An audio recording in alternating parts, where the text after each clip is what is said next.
Another January day. I'd like to tell you it's a little bit warmer, but then I feel like I'm just bragging about it being in the 40s, and I'm not real sure that's what South Carolinians do. We don't. Jen's just back from Chicago. I feel like this is a summer vacation, probably where she came from.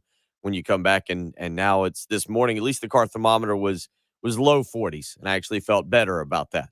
Felt like maybe we were heading in the right direction until you once again look at that weather report. And Jen, we thank you for A, coming back, B, apparently bringing more snow or rain or whatever it is you're bringing with you from Chicago for this weekend. You're welcome. I tried to bring at least a little bit of warmer temperatures and, but yeah, precipitation, not happy to bring that. Yeah, it's but we'll get you through this morning as again Patrick Pratt will be along shortly. He is a little called up right now, so he will join us here closer to the 7 o'clock hour. Until then, myself, Jen, will handle getting you up and Adam here on a Wednesday morning in which South Carolina struggles last night on the road in Fayetteville against Arkansas. Very good first half goes to waste as Arkansas outscores the Gamecocks significantly in the second half, 42-19, to go ahead and pull out a 75-59 victory and drop South Carolina to 10-7, 1-4 on the season in SEC play. And I said going in that South Carolina, this little stretch of games, this 4-game stretch was pretty important when it came to really determining where South Carolina basketball would go here in 2022 and 2021, 2022.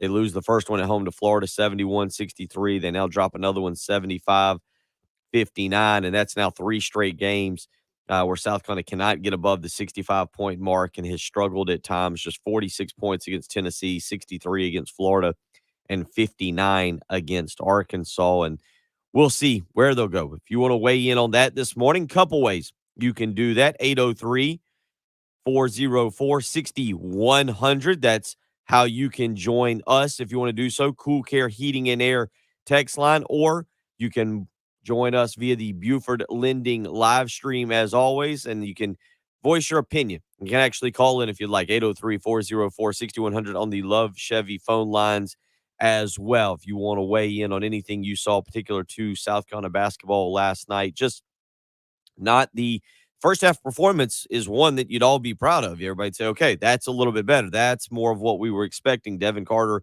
with a very good first half. South Carolina playing with a lot of energy, getting they gave up 33 points, but actually a lot of it was a very solid defensive effort because they were giving up a lot of points from the foul line. I was listening to Derek Scott, who, by the way, I think Derek Scott does a great job calling games. I don't care what you think about the outcome or right now what you think about the basketball team.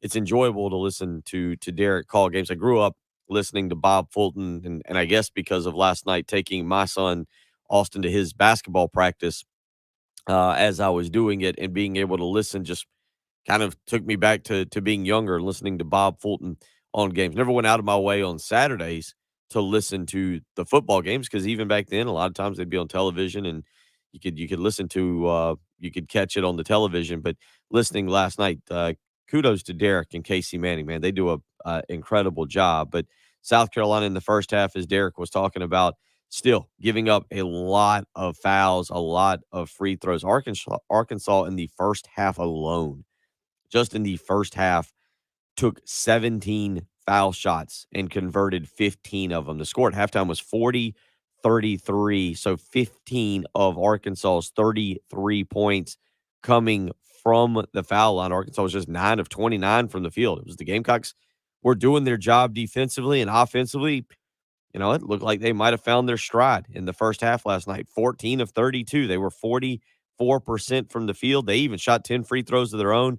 They had made 6 3-pointers out of 13 attempts, but the second half, a totally different story. And quite frankly, one that we'll play some Frank Martin for you here throughout the morning and let you listen to what he had to say if you hadn't already heard it. But the Gamecocks shoot just 6 of 27 in the second half. They were 1 of 10 from three-point range, a really bad 6 of 14 from the foul line.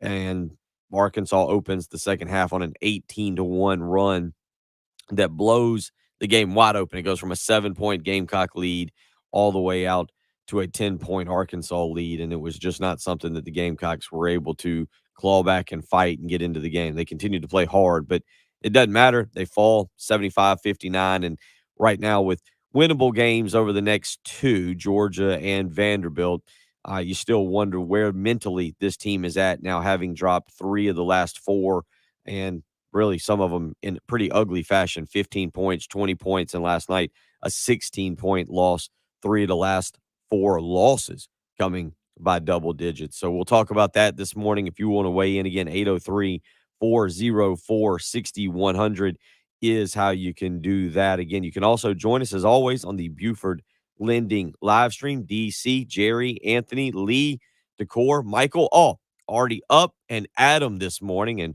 welcome in, guys and girls, on the Buford Lending live stream. You can go to youtube.com, search 1075 The Game, and you can find our page right there where you can subscribe and join, watch every morning, join in the chat room conversation that breaks off into many different angles, as we will tell you on that thing. It can take a variety of different avenues each and every morning on the Buford Lending live stream. So if you want to join us that way, again, go to either one of two ways. You can either go to our Facebook page, the 1075 The Game Facebook page, and join us there. Or again, you can go to YouTube and search 1075 The Game and join us that way. It was a pretty good night, actually, in college basketball. One thing, and I don't know if people care, and I am kind of interested to hear this morning because I am a college basketball fan.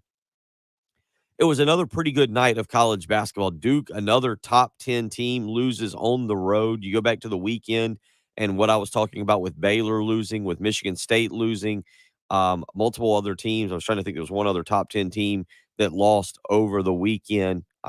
It's the parity in Southern Cal was the other one. Thank you. Yes, Southern Cal. There's a lot of parity in college basketball, which is, we all complained about the way that college basketball was going to be run with the one and dones taking off and going and leaving. And all right, that's fine. Go do your own thing. And now you're even seeing it matriculate on down into the lower high school levels with guys signing deals with the G League, or as Jasmine Gorton went and did, signing overseas with Overtime Elite and signing six-figure deals.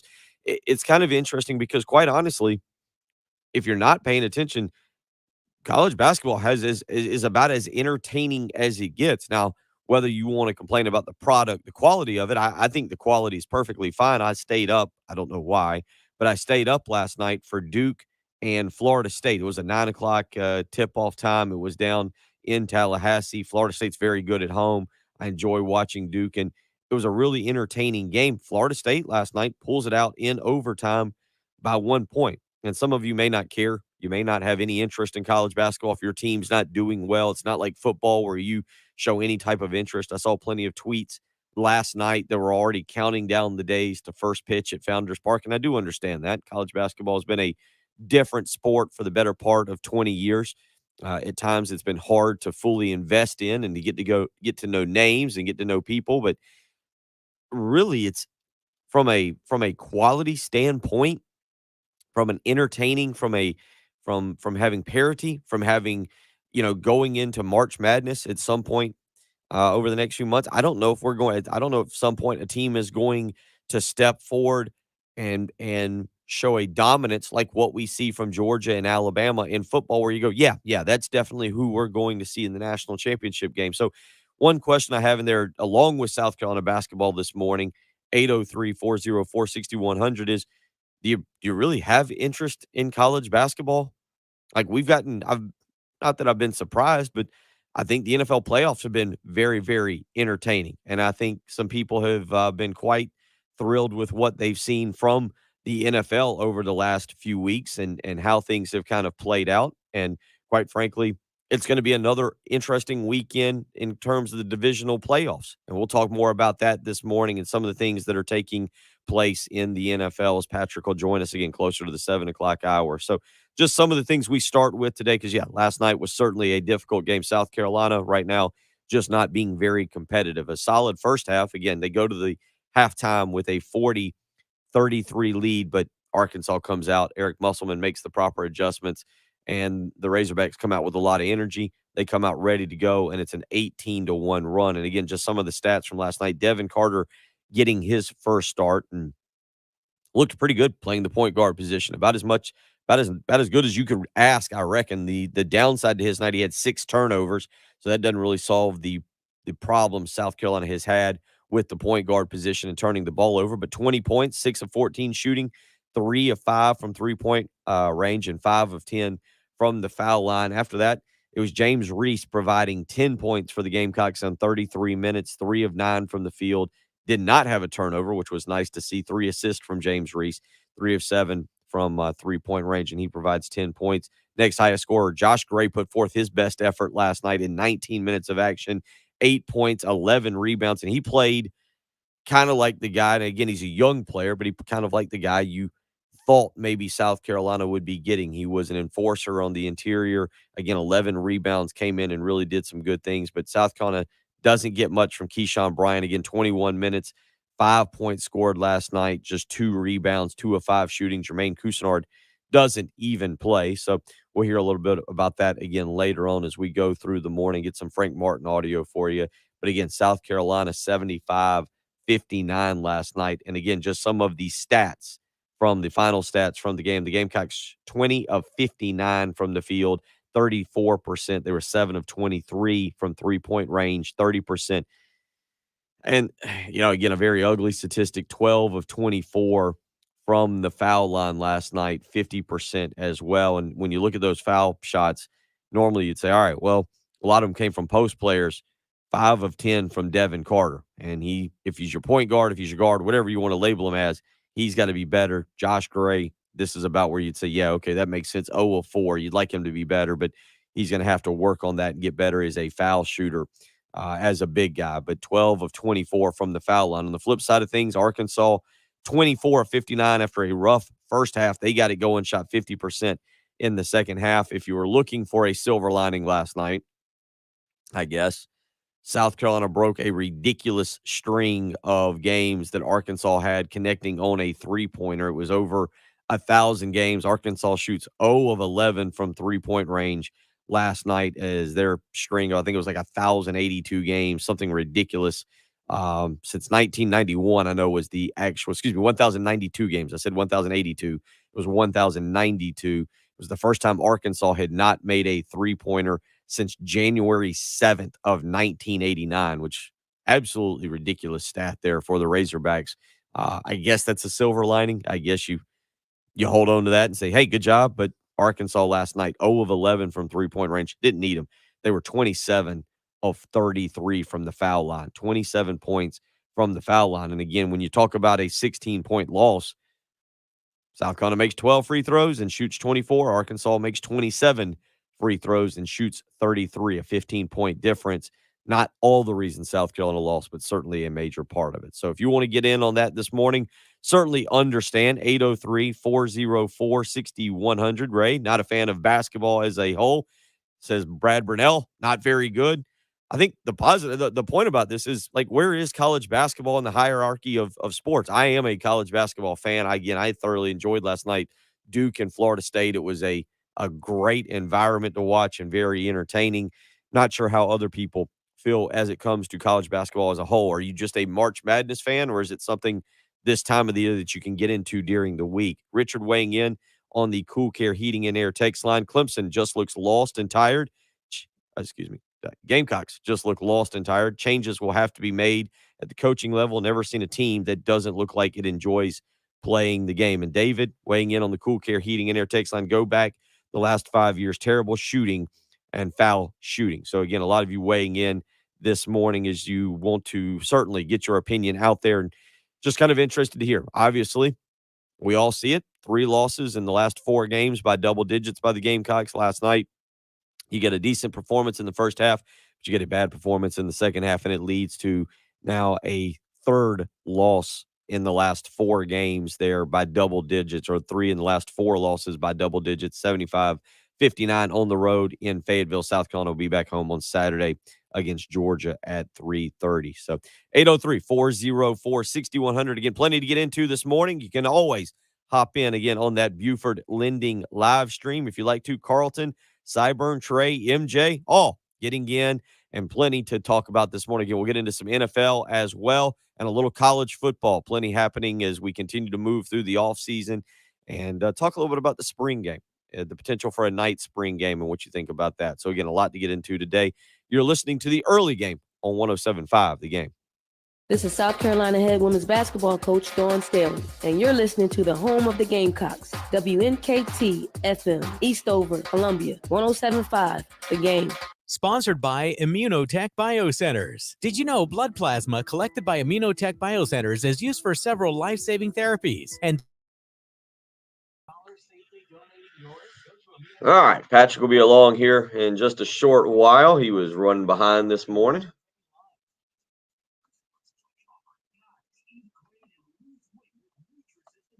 We'll update the little banner.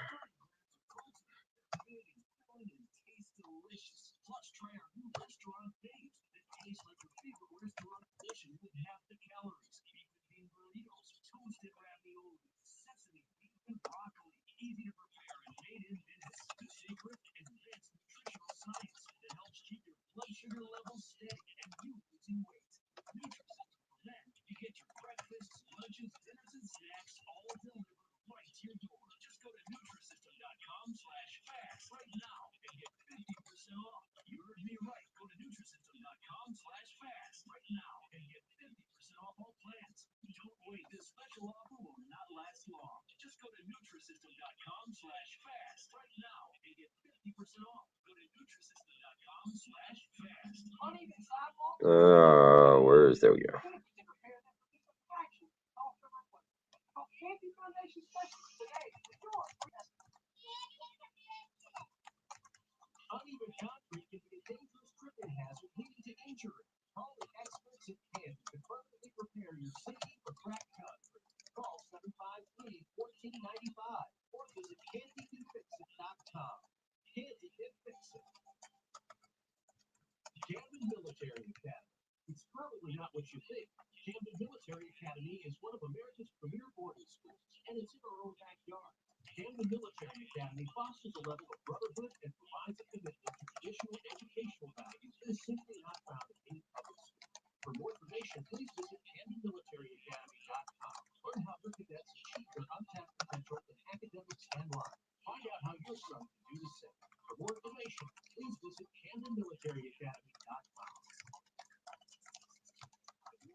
All right.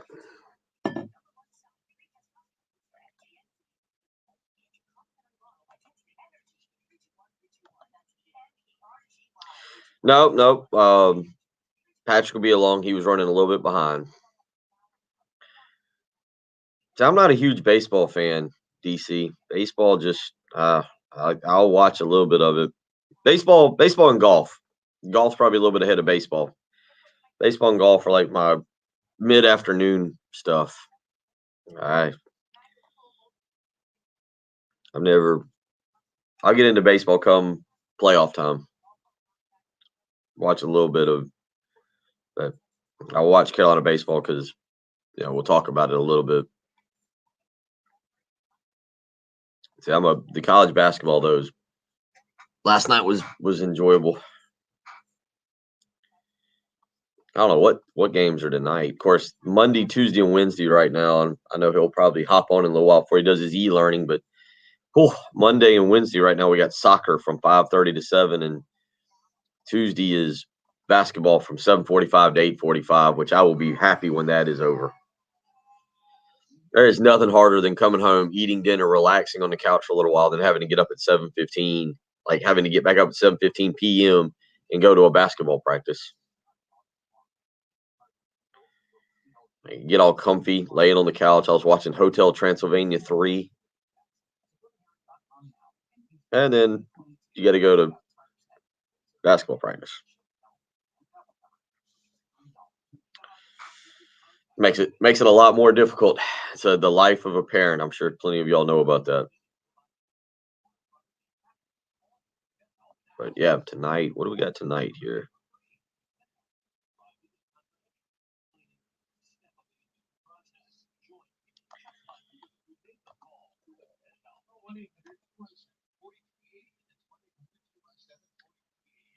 I got lucky.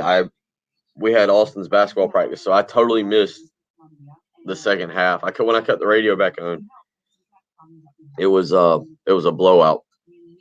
It was already a blowout. There was about 3 minutes left.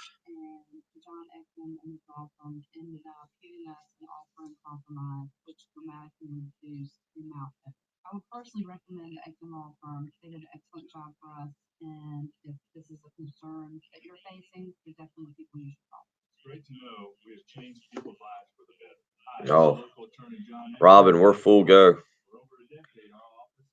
We're full go with sports. Like I said, club academy soccer Monday and Wednesday. So tonight, thankfully, I think tonight's supposed to be warmer as opposed to what it's been the last. I stood out there on Monday night, like 30-degree temperatures. It was brutal. Broadcasting live from the Herndon Chevrolet studio. This is 1075 The Game. Stop by, shop online today, and see why Herndon Chevrolet makes you smile. And now, back to the early game on 1075 The Game.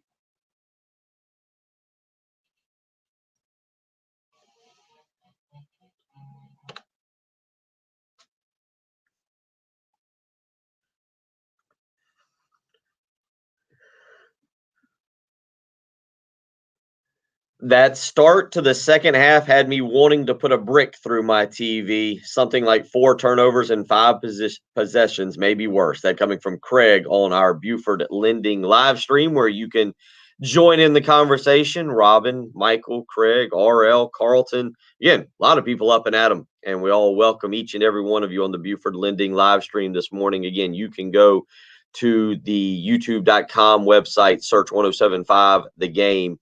And at that point, you can then subscribe. We ask that you subscribe to us and join in the fun and the entertainment and the off-air conversation, which usually ends up turning to more food-related or movie-related or something similar to that. So you can jump in with us if you'd like to do that. 803-404-6100. That's the other way you can join in this morning. You can do so via the Love Chevy phone lines or the Cool Care Heating and Air text line. Let's get out to that Love Chevy phone lines. David wants to talk Carolina football. David, how you doing this morning? What's on your mind?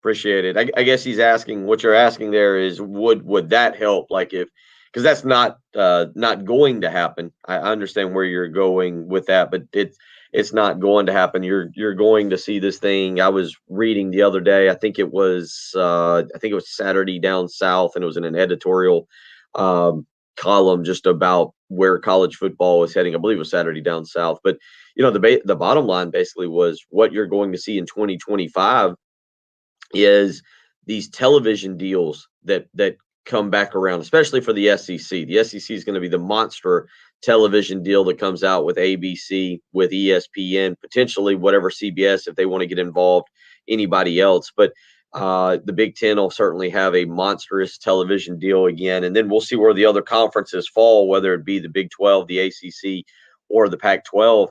But, the players start trying to go for some of those media rights and not just NIL type deals. We've seen an attempt in the past, Northwestern trying to unionize and have a players union there.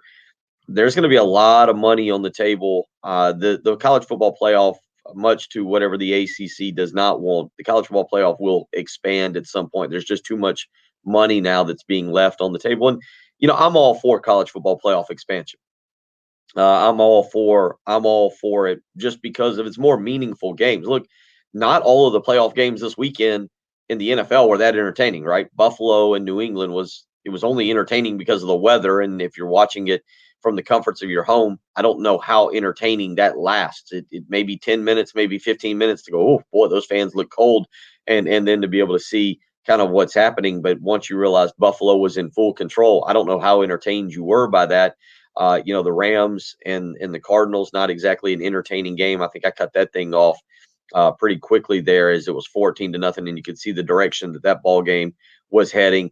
So, and the Bucks, the Eagles was not all that entertaining, but at least it was meaningful football. And obviously you can't say the same for the bowl game. So there's going to be more money poured into the college football playoff to get meaningful games that everybody will want to watch or at least tune into or have some kind of viewership of, as opposed to some of the bowl games that we just quite frankly don't care about. But I understand the question, and it's an interesting question.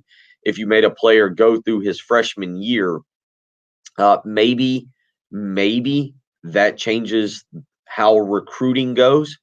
That's the possibility of it. Obviously, maybe that's where you see recruiting not be all about the NIL, but going back to the schools themselves and the coaches. But it's not something that I actually see happening. 803-404-6100, how you can join in this morning if you'd like to. Again, South Carolina last night falls 75-59 to Arkansas. And, where South Carolina's going to go, I was worried about this. It's January 19th, obviously, and there's still a month and a half. South Carolina has played 5 conference games. They've got 13 more to go through. And you don't want – right now we're going through the emotional stage of anger. You can see it on the Cool Care Heating and Air text line. You can see it on the Love Chevy on the Love Chevy phone line. You can see it on the Buford Lending live stream where people are just upset with this basketball team. But anger doesn't last long. What starts to build after about 2 weeks of anger after more losses like this is apathy. And that's the scariest point, I think, for this basketball program at this point, because South Carolina basketball for the better part of 45 years has been one of the worst programs in the country, hands down. Frank Martin had an incredible run there, obviously, of the Final Four. And that was, quite honestly, I was trying to explain it to my son last night. South Carolina baseball had been good in the past. You had seen South Carolina baseball go to World Series championship games. Now, you hadn't seen them win it, but you had seen them go there. You knew that was possible.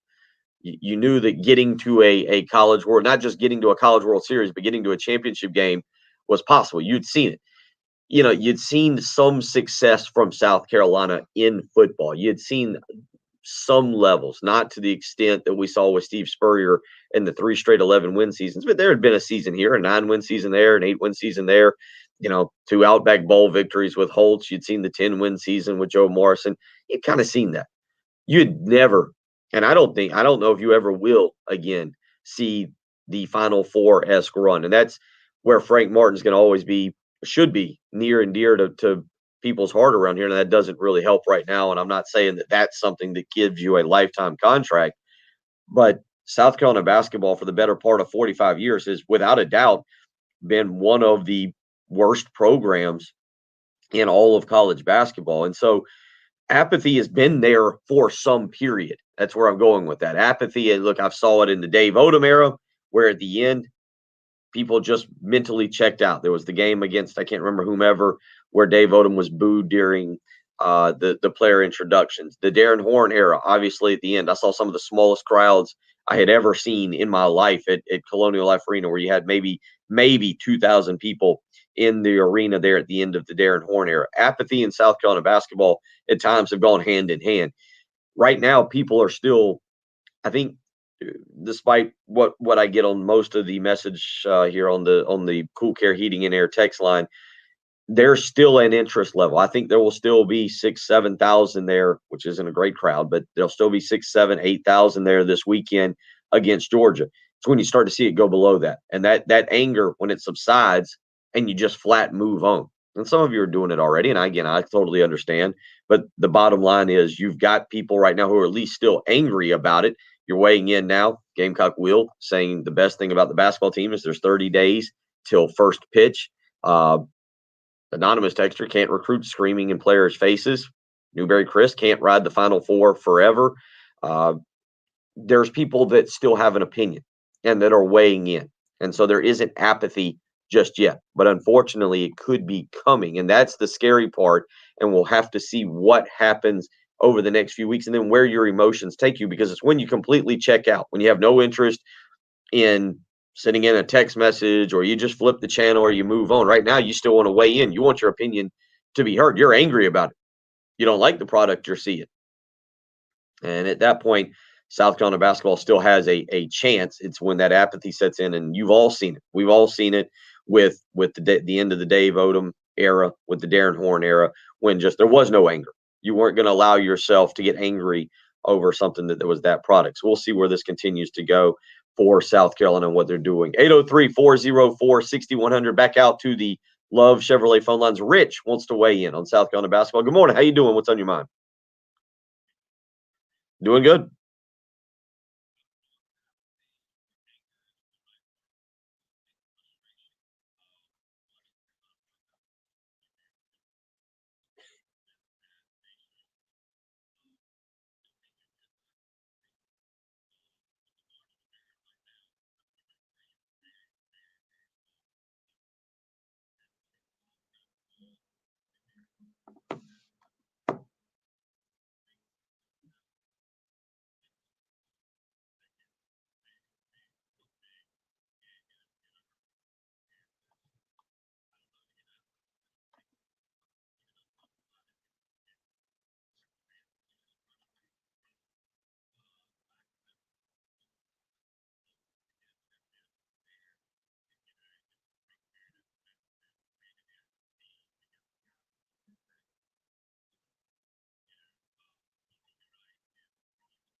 It's just incredibly frustrating to watch them, and I don't see it getting any better. I hope to goodness they can come out and compete on Saturday against Georgia. But if they struggle against Georgia, it's going to be a long season, and that first pitch won't be able to come soon enough. So I'll listen to you. Okay, buddy. Have a good one. You too. Take care. Thank you for the phone call. Yeah, I mean, that is probably, I don't know if scary is the right word, but being outmatched and watching it seem to snowball, being outmanned and watching it seem to snowball. Like I pointed out, there's a lot of things that I could try and defend right now, or I think people, if they wanted to, could try and defend right now about the basketball team and say, hey, the teams they lost to are really good. Southwest's just not there. Hey, Auburn's number 2. Tennessee's actually a really good team. Arkansas got as high as number 8 in the polls, and Arkansas is a really good basketball team. What becomes hard to really defend is when you see, as Rich just put it, them losing, this team losing by double digits, and really for stretches not being competitive. 15-point loss at home to Auburn, the 20-point loss to Tennessee, again last night the 16-point loss. That's where it really becomes concerning, because as Rich just pointed out, the team looks outmanned. They just, Yeah, they're trying hard. I don't think for those that actually did watch the game, I don't think anybody's questioning the effort. I I don't don't think. think. Maybe I'm wrong. If I'm wrong, let me know. 803-404-6100. I don't think anybody's questioning the effort. It's just looking at a team that looks outmanned and go, well, the recruiting. Look, South Carolina, the transfers certainly affect you, and you have to build some continuity with a roster. When you bring in basically 8 new guys, yeah, that's a problem, and that's on Frank. That's. I'm not trying to defend anything there, but the way that these games kind of play out. The Auburn game, the first 20 minutes was brutal, right? It was the first 20 minutes that South Carolina just got blown out of the water. Auburn looked very dominant. They looked like a top 10 team, and they just blew South Carolina out of the water. And in the second half, South Carolina didn't quit fighting, and they kind of hung around. Against Tennessee was the second half. South Carolina was hanging around in the first half. They were down, I think, 7. Tennessee at the 3-pointer at the buzzer there to go up 7 in the game in Knoxville a week ago. And then the second half, Tennessee just blew them out. Last night, South Carolina's up 7. They're there in the game. Looks like they've got a chance to go on the road and pick up a victory and get 2-2 in conference. And then you end up with a 16-point loss. And I do agree with Rich there on that in terms of looking outmanned and what exactly that has been the problem. You know, the effort is not, but when you look outmanned on a night-to-night basis, that's always the issue. But certainly, we'll see where South Carolina goes. The SEC right now, if not the best basketball conference, they're right there with the Big Ten. It's actually kind of amazing that we're sitting here talking about the SEC being a really good basketball conference. That's where they've grown. When you look at Kentucky, when you look at Auburn, who's now number 2 in the country, when you look at Tennessee being a top 25 team, although they got run out of the building against Kentucky over the weekend. Arkansas has been within the top 10 this year. Alabama's really good. So the SEC certainly, LSU is another top 25 team. The SEC certainly being able to hold its own when it comes to basketball. South Carolina's going to have a lot more games like this where they could be or likely will be very much outmanned. 803-404-6100. We'll continue on the Love Chevy phone line and on the Cool Care Heating and Air text line as well. Is that Buford Lending live stream? Travis bringing up a good point that I think a lot of people will agree with. He says, I just think the relationship between Frank, Carolina, and the fan base has run dry. No excuse up 7 and lose by 16 to a team who didn't make a 3-pointer. The problem is, I'm not sure who would even want to try and fix this. And that I agree with. 803-404-6100. You're listening to the early game on 107.5 The Game. 107.5 The Game is omnipresent and free of charge. Free of charge. In your car. Free of charge. Online. Free of charge. On the app and streaming on your smart speaker. Free of charge. 107.5 The Game. Summer vacation will be here before you know it. That means making sure your vehicle is ready to handle those trips to the beach or maybe Disney World. Maybe it's a good year to go to Disney World. Wherever you may go, you need a reliable vehicle you don't want to overpay for. You don't want what they call sticker shock, where you show up at the car dealership, you think you're getting a good price, and then you learn that the dealership has added extra add-ons to increase that price by $10,000, $20,000, even $30,000. That right there will throw you for a loop and cause you to have a bad day. That doesn't happen at Love Chevrolet, though. Go visit I-26 in Harbison between Lowe's and Frankie's Fun Park. Obviously, right now in the car industry, it is a time of high demand and low supply. But once again, Love Chevrolet coming through with the largest selection of vehicles anywhere in the Midlands, and they continue to take care of their customers by not adding those extra add-ons that raise the price of the vehicles, taking advantage of their customers right now. Go find out for yourself. I-26 in Harbison between Lowe's and Frankie's Fun Park. Of course, they've got a great sales staff. They've got the $1,000 low price guarantee as well, meaning you can take other dealerships' deal back to the folks at Love Chevrolet and they'll top it. And of course, again, that largest selection of vehicles, whether it's certified pre-owned or whether it's new Chevrolets. Love Chevrolet's got you taken care of. I-26 in Harbison between Lowe's and Frankie's Fun Park or on the web lovechevy.com. Get out to Love Chevrolet and find new roads.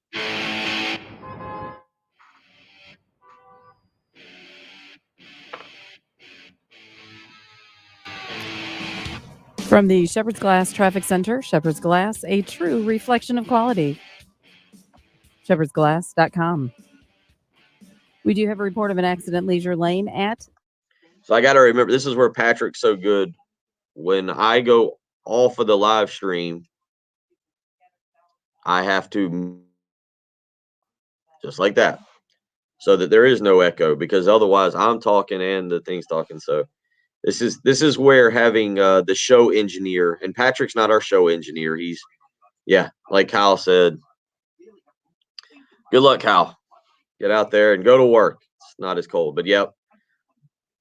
I got to remember that when I go on air, I have to cut my mic here so that it doesn't echo back. We need a team. I need a whole team of people in here to carry us through.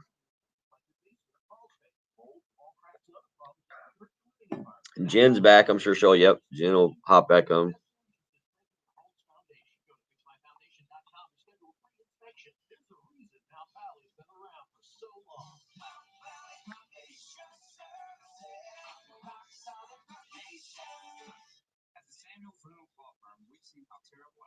Turn lives upside down. And we're proud to be the lawyers our clients depend on during their toughest moments. I'm Jason Reynolds. Call me when your family is faced with any serious injury or death. And I'm Steven Sanders. When you're hurt at work, I go to work, getting you the medical treatment and workers' compensation and we have the experience and passion you need when you need it most. Samuel Reynolds. True injuries, true lawyers. 779-4000. This is Gus Furlong announcing our newest Midas location in the heart of downtown Columbia on Gervais Street, across from the USC Law School. Drive into your locally owned and operated Midas Tire. Yeah. Well, Jan, I don't know if I love getting out of bed early, but yes, it's there's usually about a 10-minute stretch from about 5:15 to 5:25 where I wonder what exactly I'm doing with my life every morning.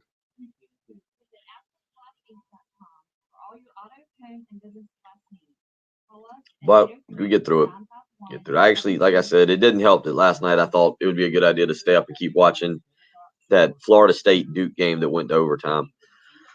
It was a pretty good one.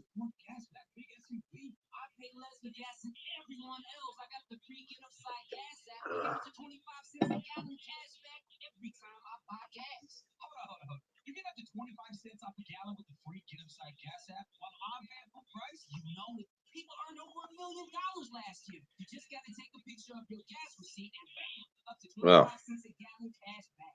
You don't have to tell me twice. I'm downloading the free Get Upside gas app now. Download the free Get Upside app now in the App Store or Google Play. You save up to 25 cents a gallon when you buy gas. Use promo code LOVE for a 25-cent a gallon bonus on your first tank. That's up to 50 cents a gallon on your next tank. Just download the free Get Upside app at the App Store or Google Play. And it's a good, yeah, I don't know. Normally I would not have stayed up, but it was a really good game. I got back from Austin's basketball practice at like 9:15 and showered and got in bed. And it was at almost a halftime, and it was like a 2-point game. And Florida State is really good at home, and I made some weird decision that I would stay up and watch the game. And at 11:15, you're like, oh, what a game! And then you look at the clock and you're like, oh, all right, well, we'll get up in about 6 hours. Monday, Tuesday, and Wednesday of just week. It won't last forever. We only got 3 more weeks, two more basketball practices, and then Tuesday nights will be a little bit easier. On the upside, I'm not drinking bourbon on Monday, Tuesday, and Wednesday right now, so I got that going for me.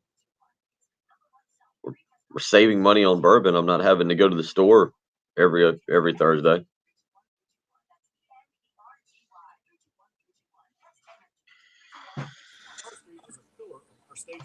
Oh, I need to change this banner. What banner do we have? Make it something fun. This update is sponsored by AAA Heating and Air, home of the $1,500. I think this is the one that we want.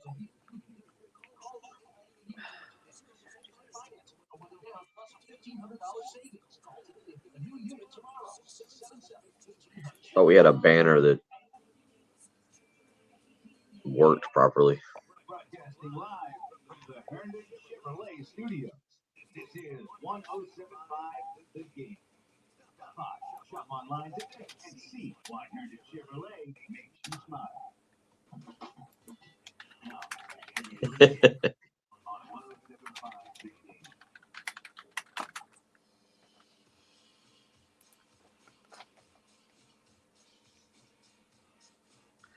Eight.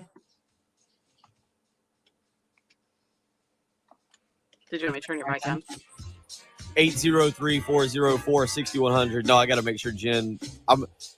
We got a lot going on. Patrick's not here, so what happens is I forget to mute my mic on the live stream, and then we get the live stream mic plus the radio mic, and then we had an echo.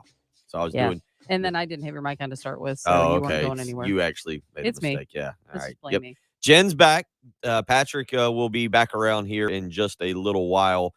He is running a little bit behind this morning, so we will get Patrick in here in just a little while. But Jen back from trip to see family in Chicago. So, yes, Ben, RL, everybody weighing in on the on the Buford Lending live stream, welcoming back Jen. So, yeah, good to have you. Thrilled to have you back. Yeah, forever. For how long? Yeah, we never know. Might ship her off tomorrow. Who knows? There you go. 803-404-6100. South Carolina last night falls 75-59 to Arkansas in basketball. Let's continue on the Love Chevy phone lines. Mike wants to weigh in on Gamecock basketball. Mike, how you doing this morning? What's on your mind? Man, it's frustrating. I think the players just look like they're pressing too much right now. I mean, they're making stupid mistakes. I mean, the big guys, they leave their feet way too much. Every one of them, including Williams Lebec, which is inexcusable. Lebec misses wide open layups.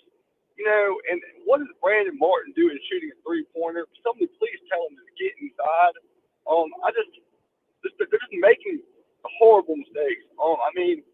James Reese and Devin Carter looked like about the only two players last night who actually cared to be there. I think at the end, Devin Carter just ran out of gas, which is probably why he missed some of his free throws. James Reese, I disagree with the earlier caller. I think he plays some of the best defense we have. He guards guys like Scottie Pippen Jr. He was on Note a little bit last night. I think he plays good defense. If everybody plays like him, we'd probably be okay. But we've shown that we can beat good teams. We just got to get back on track. Look at FSU, who beat Duke last night. Guess what? We beat them. So we're capable of doing it, but we just got to get back in sync. And I don't think ever since we didn't reschedule that game versus SC State, I think that playoff going into SEC play, I think it just really hurt us. And I'll take your comments off the air, Bill. Thanks. I appreciate the phone call, Mike. Yeah, I don't know how much I put that on the SC State game. Look, South Carolina's had an opportunity here to play. What is it? 5 games? At 1, 2, 3, 4, 5 games now in 14, 15 days. They should be back in rhythm. I know the opponents are a little bit more difficult than South Carolina State when you talk about Auburn, Vanderbilt, Tennessee, Florida, and Arkansas. I'm with you. They play hard. And you're right. There are. I had to do an interview in Little Rock yesterday with another radio station, just kind of previewing the game. And one of the things I did say, and I said it jokingly, but I also was kind of being serious, having watched South Carolina, is they'll make mistakes. I was going to coach 9 and 10-year-old basketball last night, and South Carolina players, and it's across the board. It's not just one guy, but continuously in a game, you're going to get 2 or 3 mental mistakes that if you were coaching 9 and 10-year-old basketball, you would pull your hair out and yell and make a scene. I don't. The mental portion of this team right now is a little surprising because I'll go back, and I think I got kind of lost but Devin Carter calling the timeout against Florida with 1 second left and the length of the floor to go after South Carolina stops Florida from inbounding the ball. And yeah, he should have been chewed out for that. It was a really dumb mistake. Now, Devin Carter's played really hard. And I'm going back 2 games ago. That didn't occur last night. That occurred at halftime, right before halftime of the Florida game. But South Carolina does. And they throw some passes. They throw some passes that, again, just middle school teams, middle school coaches would be ashamed of. So, yeah, the mental part of it is something that I'm a little surprised with when you talk about South Carolina basketball. But, can they recover? Is there anything they can do? You just look down the schedule. Obviously, Georgia this weekend, speaking record-wise, is the worst team in the SEC, and South Carolina will get them 3:30 on Saturday. here in Columbia, SEC Network. You can also hear that on 107.5 The Game. Next Wednesday, Vanderbilt will come to Columbia. That game will be on ESPNU and be a 7 o'clock game. So a midweek game for the Gamecocks a week from today that they'll be able to get Vanderbilt, a team they've already beaten. And then they go on the road at Texas A&M, at Mississippi State. And we'll see if there's anything that they can do, this team, if South Carolina can do, to turn things around. 803-404-6100. A few more Cool Care Heating and Air text line messages. Day weighing in to lose by 16 when an opponent goes 0 for 3 is pretty impressive. Yeah, again, Arkansas last night, a string of 1,092 games dating back to 1989. January 7th, 1989, a game against Texas. Arkansas in that game shot only 2 3-pointers. Last night, they shot 11 and went 0 of 11. So a string of 1,092 games by Arkansas broken, making a 3-pointer. That is a absolutely ridiculous record there for the Razorbacks. So, again, a lot to get into this morning. Patrick will be along here shortly. We will get to him, get his takes on the NFL. My voice feels like it's already starting to give out a little bit, Jen. It's my fault. It is. A lot of pressure on me this morning. You're busy in there. You got some things going on. Patrick's running a little bit late. That's all right. We'll get through it. A lot of good listeners. A lot of good listeners. A lot of good callers. A lot of good interaction on the Buford Lending live stream where you can come and join us. Brian weighing in. The Final Four run was exciting, but we never capitalized on that momentum. Frank took us to where we'd never gone. Sadly, it's time for a change. We'll continue to take your opinions and roll through the Wednesday morning edition of the early game. It's Bill Gunners, Jen Jensen, 107.5 The Game.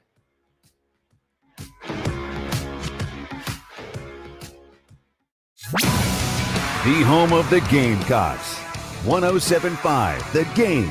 WNKT FM, Eastover, Columbia. A Cumulus media station.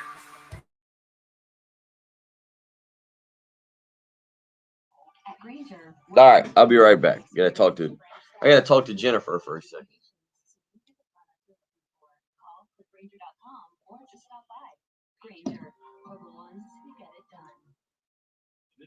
I was trying to think of a good topic to give y'all to talk amongst yourself, like the Battle of 1812. Was it the turning point of? I don't know. You get the point. Find an interesting topic. I'll come back and discuss.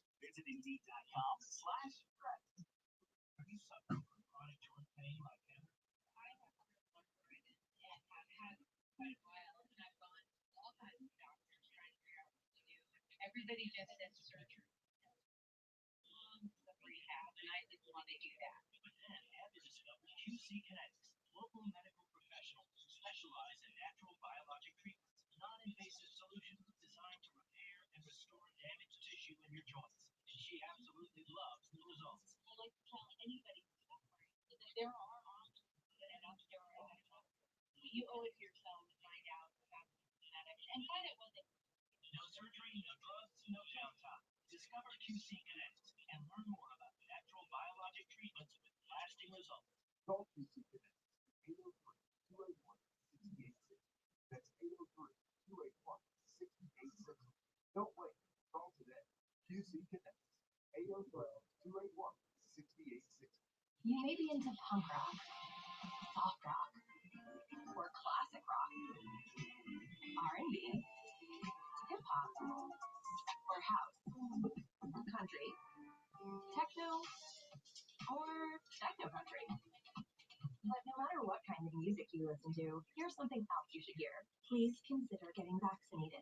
Talk to your pharmacist today about Comirnaty, COVID-19 vaccine mRNA. This message brought to you by BioNTech and Pfizer. Don't worry, I've got you covered.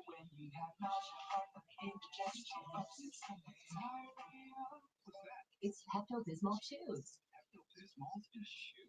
Yeah, they taste great and provide fast relief. And you can always have Pepto-Bismol handy. Try Pepto-Bismol chews for fast relief.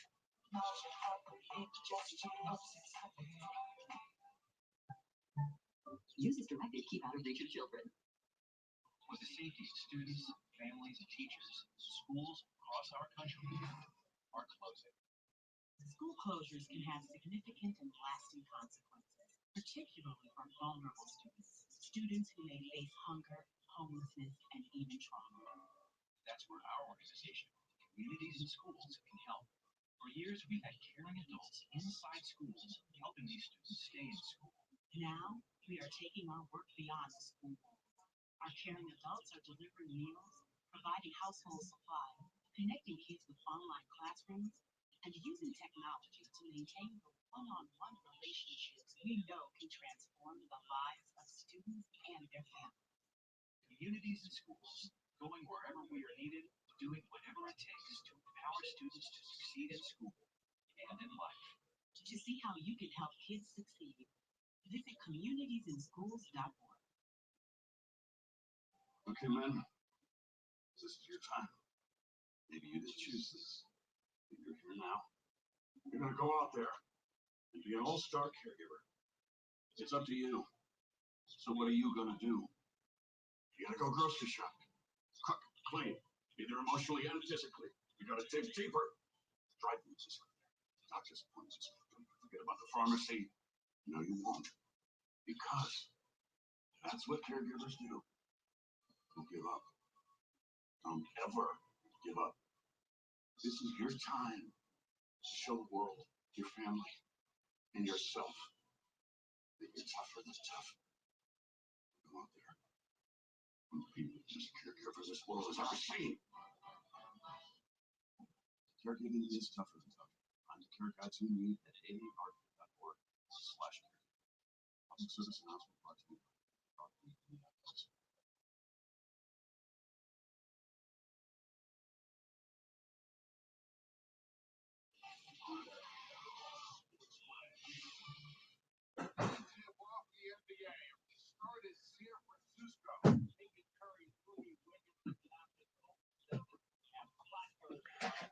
All right. Yep. There we go. Oh yeah. Winter weather. Actually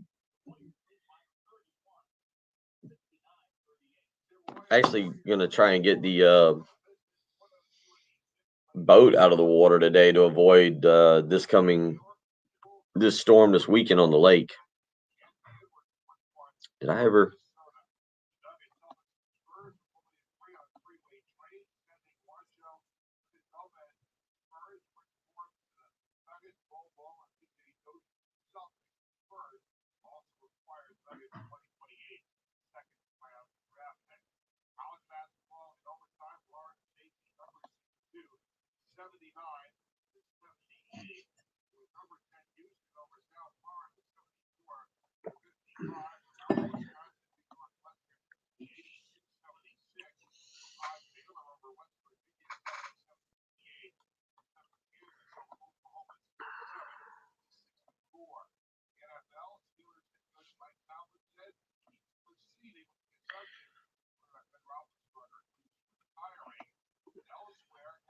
And I'll tell you what, I was seeing yesterday if I could send that in the video, and I was going to play it for y'all from the lake over the weekend.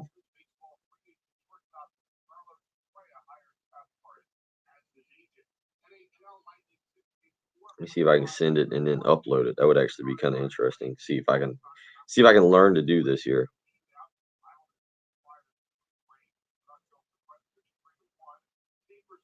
All right, let's see here.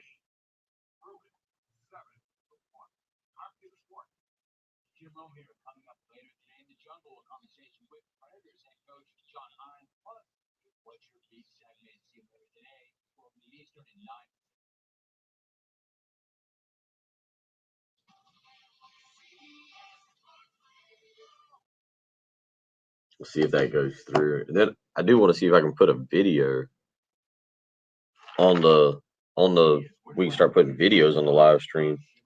Great news. New Chevy Silverados are here with all the savings and none of the price hiking add-ons that you'll find at other dealers. Chevrolet, I-26 Market. All right. Chevy.com. Welcome to the early game. 107.5 The Game with Bill Gunter and Patrick Barrett. Why don't we start with someone more interesting? And producer extraordinaire, Jim Jensen. It's time for the early game, where the bacon is always prepared properly. Mike Perez slam was supposed to be with sausage. On 107.5, the game.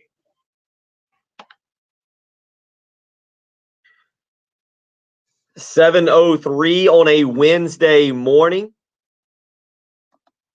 Hope you're doing well. Enjoying a little bit milder Wednesday morning, not quite as cold today, so you can get up, get the kids to school, get yourself to work as we reach the hump day version of what is it, a January that always tends to drag. I was talking to my kids, my daughter in particular, last night about that. Jen, you would kind of agree. January always kind of a drag just because you're coming off the holiday months. Yeah. It's typically cold. You don't have a lot to look forward to. It's I difficult. mean, not that family and friends and work, isn't enough to look forward to, but yeah, you just had so much buildup for so long, and we tend to extend the Christmas holiday, kinda even earlier than November or Yes. Thanksgiving these days. So instead of it being, like a 4-week thing, a lot of us have extended it to 6 weeks. So it's just to me for the first few days, I'm good by about January 5th, but those first couple of days and people are like, "Oh, the resolutions and man, a new year, new you." And I'm just like, "Go away." Yeah. See, I think you're different than most. I think most kind of have the kind of the after Christmas, after New Year hangover that lasts for about a week till about the 8th or ninth, Mhm.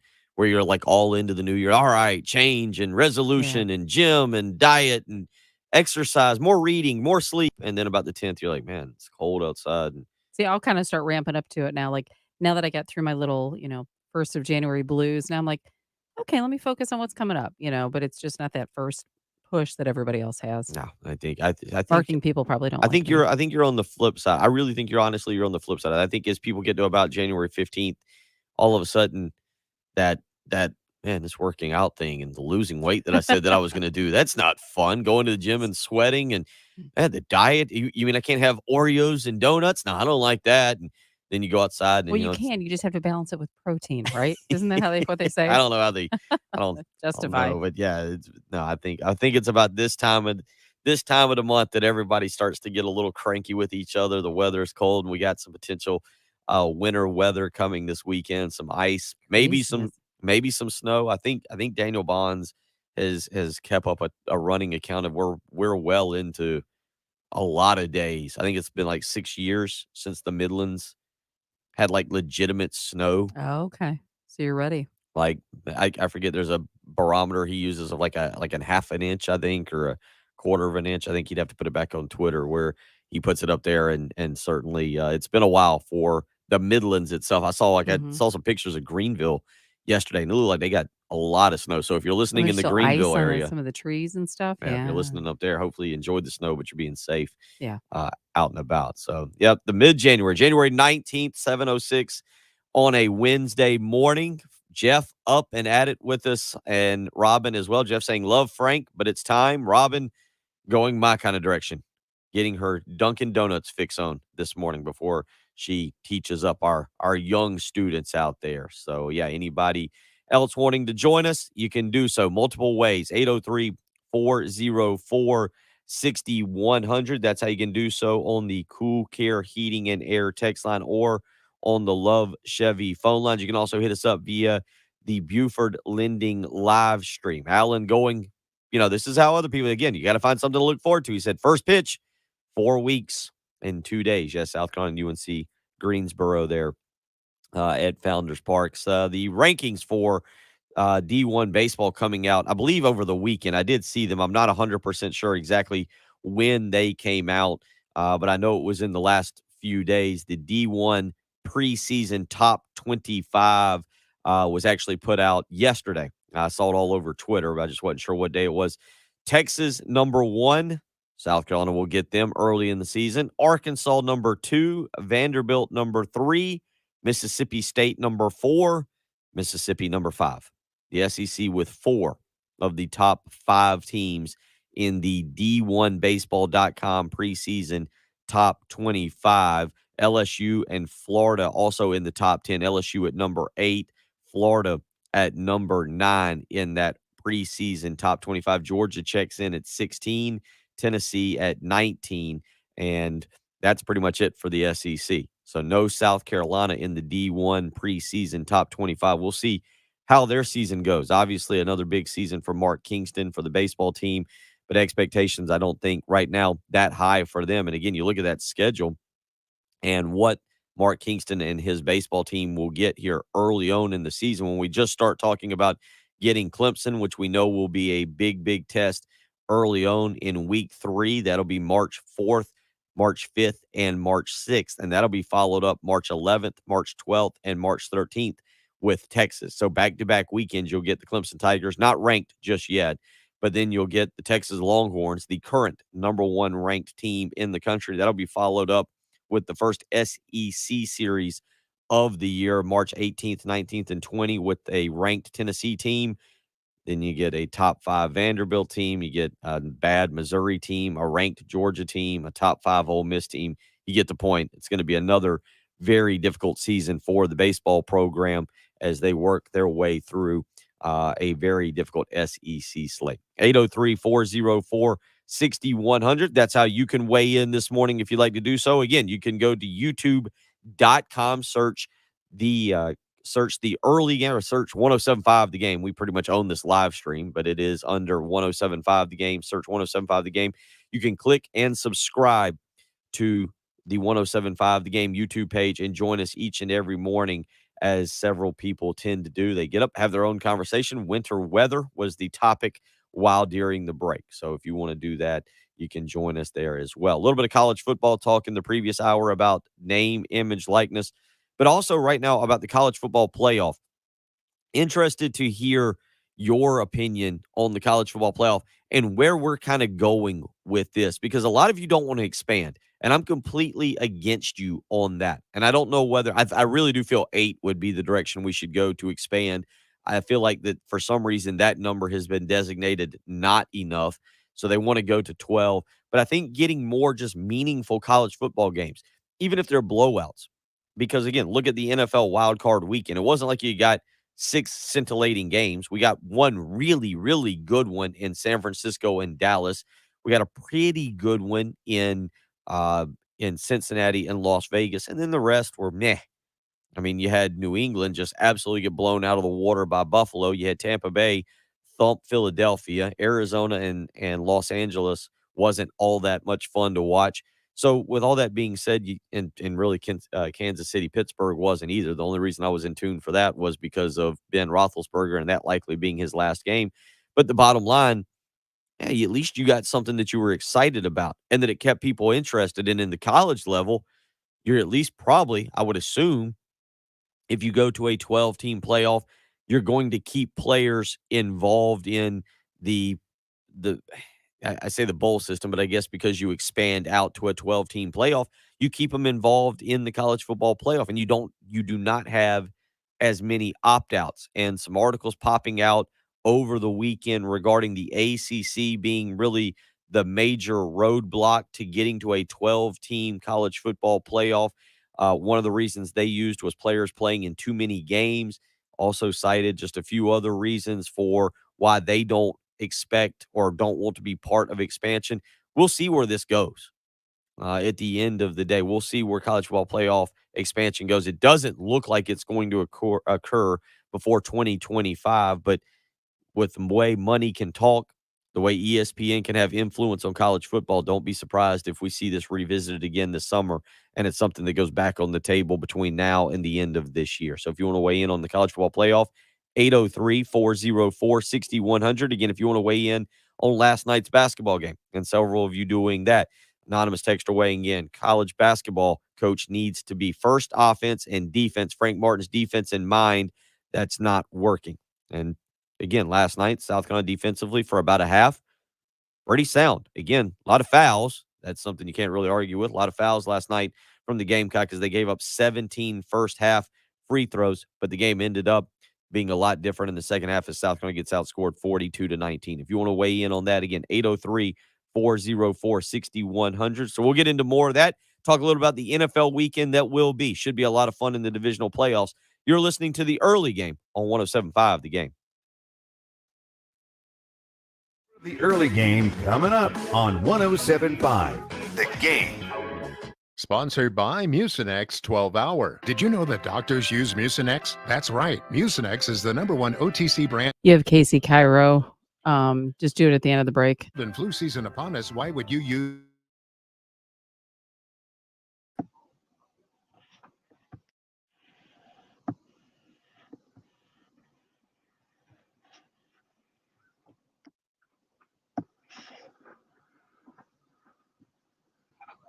Yellow. shepherdsglass.com.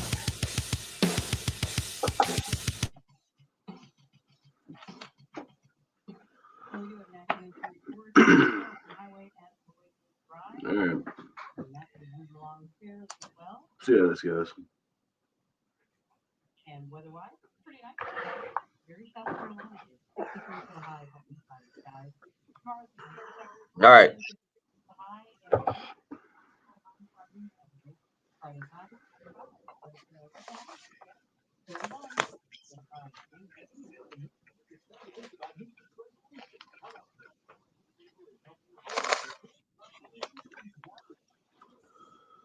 Oh, RL. What did you catch? Maybe that explains what happened. The RL watched the second half. Everything was going good until RL watched.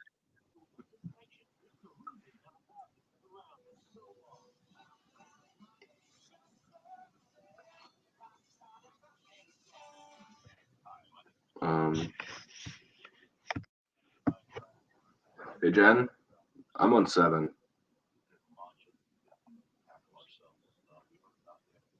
I don't think she can hear me. Patrick's on 7. He's on 7.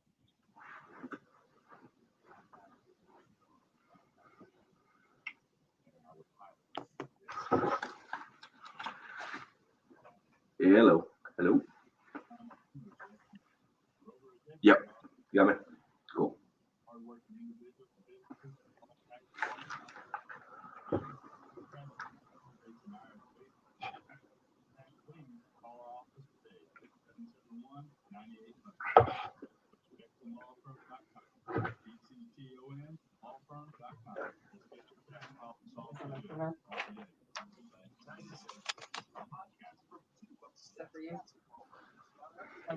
Well, for Jay, but I've actually have that's perfect. We better have this. Okay. And just let me know how many cuts are on there of Martin, and then that way I can just take to play one, just here and there. It doesn't even really matter, but just let me know, and then I'll call for one. All right, actually, if you'll just find one and play one coming back.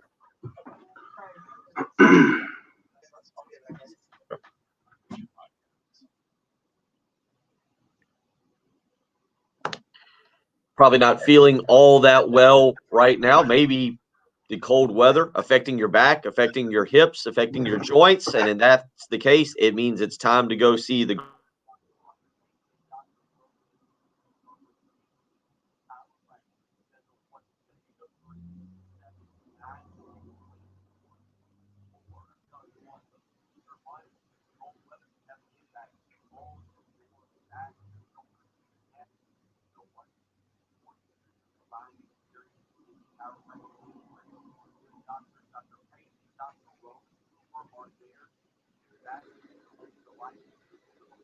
Oh, fuck me.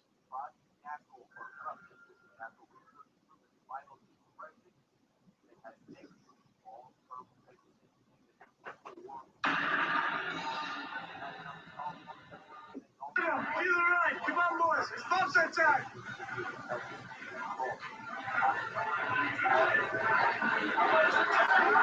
That was not 3 seconds.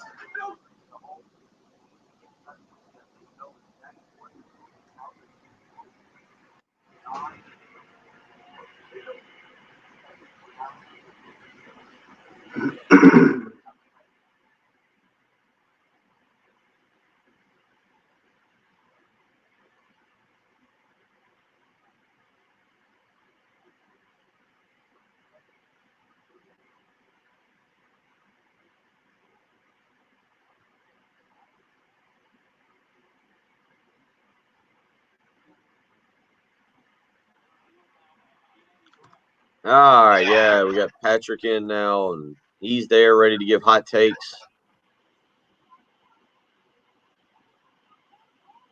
More. Yeah. Some dicks.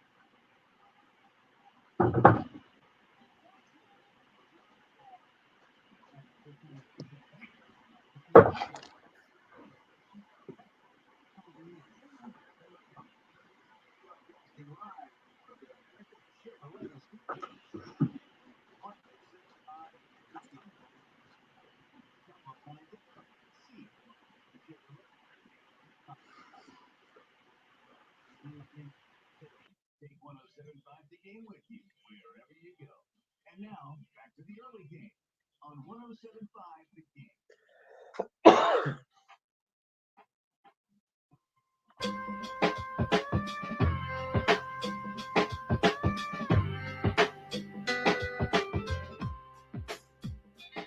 Joined now by the one, the only Patrick Perrette, as he has made his way working from home this morning. You'll hear him cough a little bit. He says his voice is going out, but he's with us to weigh in this morning. Good morning, young man. Hope you're getting better. Yes. So if his voice is a little rough this morning, he's playing through it, playing injured, as most NFLers do this time of the season. The professionals, they find a way to get through, and that's what he's doing. Patrick, certainly will move on to some NFL discussion, but first hour in 20 minutes or so, certainly last night, not what you want from the basketball team. They give you a good performance in the first half, 40-33 lead at halftime. Devin Carter playing really well, but outscored 42-19 in the second half, and Arkansas just runs away with it. South Carolina goes cold from the field, defensively gives up a lot of points, and it's just another rough outing. Third loss, third of the four SEC losses by double digits, and right now you worry about not just the psyche of the team, but the psyche, in my opinion, of the fan base. If they haven't checked out, I still see a lot of anger, is how I would label it this morning on our Cool Care Heating and Air text line. If you want to weigh in, 803-404-6100. But I see the anger, kind of the frustration on that social media medium way to get in touch with us. I also see a little bit of on our Buford Lending live stream, as Steven weighs in this morning and says, how do you not play AJ or Jermaine? Unbelievable. Time for Frank to go. Hate to say it.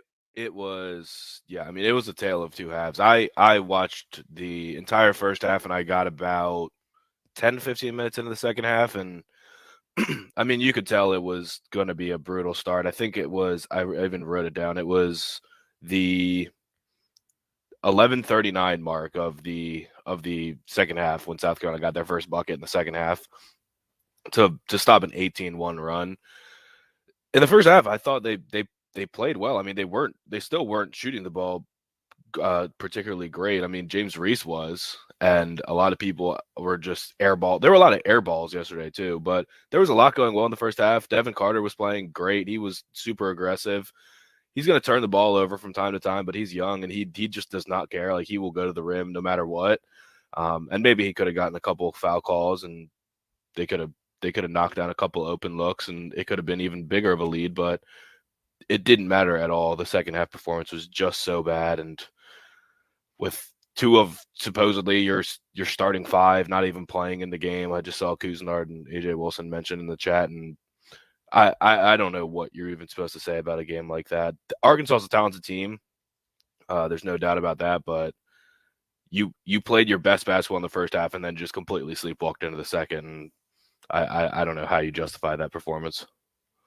Tough night, obviously. South Carolina will return home on Saturday, 3:30 against Georgia. That game you can hear right here on 107.5 The Game. You can also catch it on the SEC network. But certainly, Patrick, other than that, and I started this off and really haven't followed up with it that well, but college basketball as a whole, because last night was a pretty good night of college basketball. We've gotten some really good nights across the board.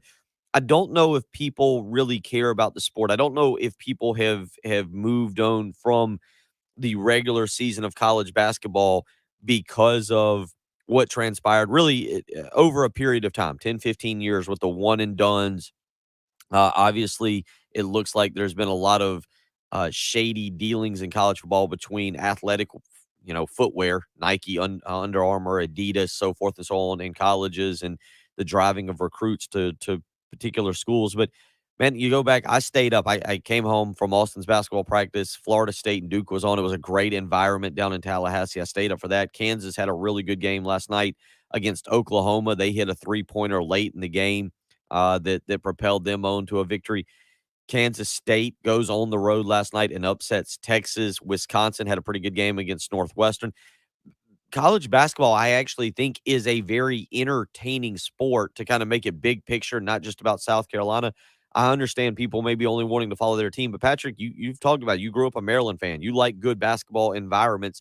College basketball is actually in a really good spot. And plus, there's a whole lot of parity right now. It's not like college football where you've got two teams that have separated from the pack. Throw in Ohio State if you want and say three, but it's two teams in Alabama and Georgia that we can pretty much count on being there. College basketball is actually in a really good spot. It is, and it's weird because it's the reason that people struggle to keep up with college basketball now is just because the rosters change so much from year to year, and the best players are freshmen, and you never really get the chance to know them before they're gone. But the atmospheres have still been good, but it almost feels like it's weird that there's parity because it almost feels like you're reliant on the brands because Duke basketball and North Carolina lost yesterday, and those are two of the premier brands in college basketball. But most people probably can't name three of the starting five on either team just because they're brand new and most of them are freshmen. And you'll recognize the name later in the season when you watch a game. You'll recognize the name from March Madness last year, and that'll just be what it is. But it weirdly isn't a good place, and I don't know what to attribute that to, but I definitely think that it's lost. The sport has lost a lot of its luster to at least the general public, and maybe when football is completely over, when the NFL playoffs are over, we'll get actual like national media will cover college basketball. But right now, that's barely happening either. I think if you watch SportsCenter, they're hardly ever talking about college basketball. No, you're right. And it's interesting to see where college basketball is going and has gone. And maybe you can even relate it back to where we are at with college football and the evolution of college football, especially as it pertains to name, image, likeness, but also the expansion of the college football playoff and when that does come down the pipe. But the product, the quality of the product, if you watch some of these games, and it's fun to see the environments. Again, last night was an entertaining one. Kansas, Oklahoma was a really good environment there. You get some really good games and you get a high level of play, which you've been able to do what college basketball is inadvertently. And I don't know if you'd even say it's college basketball, it's more the NBA is you've kind of been able to weed out because now some of the top players, they just go into the G League. You've kind of been able to weed out some of that, and you've allowed a lot more teams. You mentioned the freshmen, and you're right, but you've been able to allow some of the top teams to build some continuity and some depth in their team that sticks around, and you get some really good basketball teams. And I'll kind of start to bang the drum again for college basketball if you're just a fan of sports and you like parity. Because Patrick, right now, if you looked at the top 25 rankings for college basketball, or if you just looked at college basketball as a whole, if you had to guess the final four, how many teams do you think you could get right? If you had to lay it on the line today, January 19th at 7:27, how many of the top 25 teams? You can pick four, but how confident do you feel you're going to get at least one of those right? I would be willing to bet money that I would get one. Okay. Anything else, I would feel like I would potentially lose money. I would bet that Gonzaga is going to get there and lose in the Final Four. That would be my bet. It just happens. It's what they do. 803-404-6100. Again, well, college basketball right now is actually I think is in a pretty good spot if people are willing to come back and watch it. I think the $1 million question is, are people willing to come back outside of March Madness? Because I get it. That's a completely different and unique sports item that'll come to us here in just a few months. 803-404-6100, how you can join us this morning to weigh in if you want. We'll continue. We'll get some Frank Martin audio here shortly, and you can listen to that, and we'll continue to discuss the game last night. But Patrick, moving on to a little bit of the NFL, and saw an interesting story last night. The Pittsburgh Steelers starting now a brand new era, basically. This is also for Mike Tomlin, really a brand new era, is they're going to have to go out and find a quarterback. Where do they go? If you're the Steelers, do you go? Because I hadn't thought. We've talked about Jimmy G for Denver. We've talked about him being out there for other spots. If you're the Steelers and you're that organization, and you've had Roethlisberger for all these years, do you go to the draft, Patrick? You didn't get the high draft pick, but I don't know if I think there's going to be guys. You'll probably agree that there's guys that are going to fall into the later part of the first round that you could draft that you'd be comfortable with. Where do you go if you're the Steelers right now for a quarterback? Do you go to the free agent market? Do you go to the draft? I think they have to go to the draft because Pittsburgh, legendary organization, great culture. All they've done is win, but that doesn't mean anything. That doesn't mean that they're going to go ahead and have. They're not going to get Russell Wilson. They're not going to get Aaron Rodgers. Deshaun Watson is not going to want to play in Pittsburgh. People generally don't want to play in Pittsburgh unless they're kind of Midwest or Rust Belt guys. Like it's a different thing. People embrace it when they get there, but that culture is different. I don't think any of those guys are going to want to go there. I think their only choice is the draft. And maybe not even this year. I was with Steelers fans all weekend. I was staying at a Steelers fans' house, and they don't even want to mess with the draft this year because they think all the quarterbacks stink. And that is a popular opinion amongst a lot of NFL fans, is that this is just not the year to need a franchise quarterback. So I don't know what their best course of action would be. Do you know who their backup quarterback was besides Mason Rudolph? Ooh, I did know the answer to this. It's somebody that you would not. I mean, I think Charlie Batch is like all time. No, it's somebody young that was very highly drafted. It's Haskins. Yeah, it's Dwayne Haskins. I feel like Charlie Batch is all-time backup quarterback he is in Pittsburgh. Like they just pull wherever he's at. He can be anywhere in the world, and they just call him up. They're like, "Hey." I would never check, but I'm pretty sure he's got all 6 Super Bowls. I'm pretty sure he was on all 6 Super Bowl teams. Yeah, he was just there forever. So Dwayne Haskins, like where? Because you look again at. We don't know what's going to happen with Aaron Rodgers. We don't know what's going to happen with Russell Wilson. Russell Wilson's a very interesting piece to this puzzle right now because he really could decide to stick around in Seattle. He really could force his way out. He's got a no trade clause. You feel like Seattle might be more willing to give up Russell Wilson than say anybody else right now, like say Aaron Rodgers trying to get out of Green Bay or Green Bay trying to get rid of Aaron Rodgers, because Seattle's kind of in that area right now where it's like, well, we got this quarterback that we can get pieces for to really help speed up the rebuild, because that's where Seattle's at, right? Like you may as well, that thing probably just needs to be torn down, just start over and get what you can for Russell Wilson, right? If they get rid of him, certainly. But Russell Wilson does, when he's playing at a high enough level, he can keep you in the mix. Like, unfortunately, the Seahawks have no picks because they gave their first-round pick to the Jets for Jamal Adams, who is one of the more overrated players in the league. But they need to really they would need to do something serious. Like they have stars on the outside. They've got Lockett and DK Metcalf, and they can score points, but their offensive line has been bad forever, and their defense is really bad right now too. So they have a long ways to go. If they blow it up, that would be a full nuking of the organization, because they're going to go ahead and get rid of Pete Carroll too. I know his job had been discussed, like he was on the hot seat recently, but I mean, he's, I think, the oldest coach in the league. At some point, you gotta just move on from that era. If they don't think that there's another Super Bowl run left in Russell Wilson in Seattle, then yeah, go ahead and move on. But I don't see Pittsburgh as one of those potential landing spots. So the problem is the Steelers have never been bad. I don't know how many Steelers fans would be content to be bad, but the couple that I talked to had said, we're just going to suck next year. Just let it be what it is. Start Mason Rudolph. We know he's terrible. Start Dwayne Haskins. I really don't care, but don't draft a quarterback this year just because you're desperate. They should have drafted a quarterback in any of the last 3 drafts when you could tell that Big Ben was washed up. So they put themselves in this spot, and everyone wants to say Kenny Pickett to Pittsburgh because he goes to Pittsburgh. And that would be a great storyline if it happens, but I don't know that it's a lock like everyone thinks it is. I'll throw you a Russell Wilson scenario when we come back. Just see what your take on it is. You are our NFL guru. We'll continue talking about some college basketball. Some of you weighing in on the Cool Care Heating and Air text line. Kelly says one of the fixes for college basketball, put the baseball rule in effect. If you want to go pro, let them. But once you step on campus, 3 years. And again, Patrick, we've seen a little change there as things have gone on with kids being able to go now straight to the G League and the way the NBA is kind of working with kids there. We'll continue talking about that. I'm going to throw a scenario at Russell Wilson that is locally thought of, or I say locally thought of. It'll involve a local team and how he could impact, say, I don't know, the Carolina Panthers. We'll discuss that when we return. You're listening to the early game on 107.5 The Game. Dan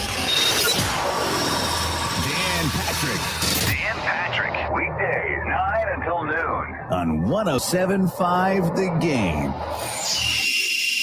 It has been cold. It looks like it's going to get colder. If that is the case, I would say today's actually going to be nice. It's going to be like about 60 today. It's probably the right day to call AAA Heating and Air, though. Get them out to your house. $59 is all it will cost for a heating and air inspection. And let me tell you right now, you want that heating unit working at your house. If we do get this wintry mix this weekend and your heat goes out, I'm telling you, the family is going to make you sit outside. They will bundle up. They'll go find a hotel or go stay with family members. So they're going to make you sit outside. So if you're in charge of the heating and air at your house, it's time to call AAA Heating and Air, 803-677-1500. That's how you can get in touch with Roy and Dana Finley. The reason that I continue to go to AAA Heating and Air, they treat me like a family member, a shorter member of the family, mind you, but a family member nonetheless. They care about my well-being. They care about my kids. They care about making sure that we are comfortable in our home, and they're going to do the exact same for you. So give them a phone call this morning, 803-677-1500. You can tell them, hey, the shortest member of your family, Bill Gunner, is the reason I'm giving you a call, because then what they'll do is they'll work with you, a $1,500 rebate to buy back your old unit, 0% financing, and no money down for those of you who qualify. And at the end, the best part, a 15-year parts and labor warranty that continues to take care of you and your family. They're not just going to install a unit and run away from you. They're going to stick around and help you. 803-677-1500. Call AAA Heating and Air. Tell them Bill Gunner sent you.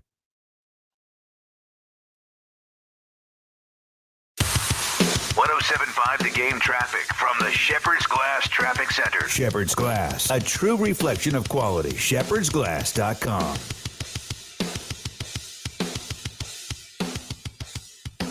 Well, not too bad out there this morning. As far as the traffic is concerned, we are seeing one accident, Charleston Highway at Lloydwood Drive. But other than that, things moving along fairly well. Your forecast for today, going to be nice. 63 for the high. That's why we live here. Scattered showers tomorrow, 56 for the high, and 35 with a wintry mix possible on Friday. But right now, bundle up a little bit. It's 32.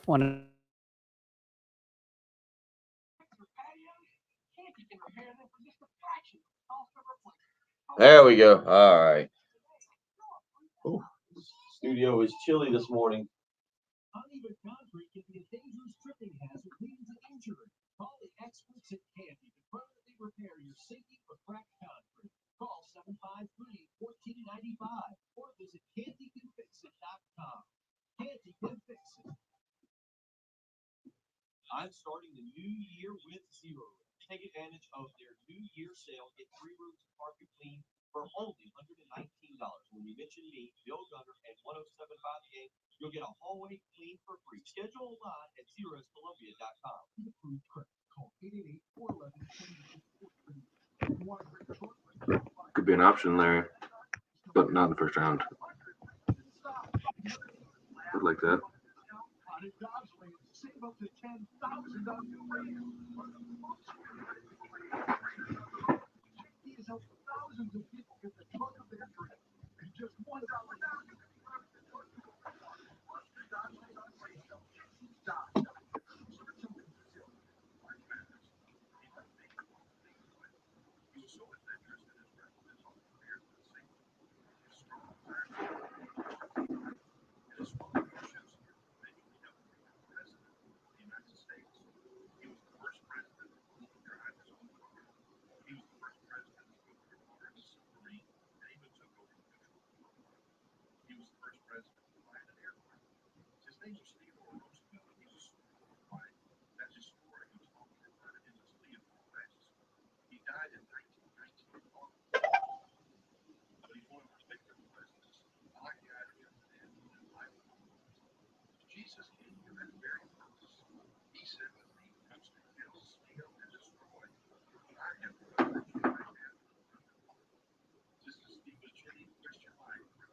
803-404-6100. That's how you can join us this morning if you'd like to. 7:39 on a Wednesday morning. Patrick Pratt along now for the ride. Bill Gunner, Jen Jensen, getting you through. Hope everybody is up and at 'em and enjoying a milder Wednesday morning here as we go along. Patrick, let me ask you this, though. We're talking a little bit about NFL quarterback situations because it's going to be, I think, a pretty interesting offseason as it pertains to quarterbacks. And one of those quarterbacks that we are discussing that could potentially be on the move is Russell Wilson. And we know David Tepper will spare no expense. He wants a winner.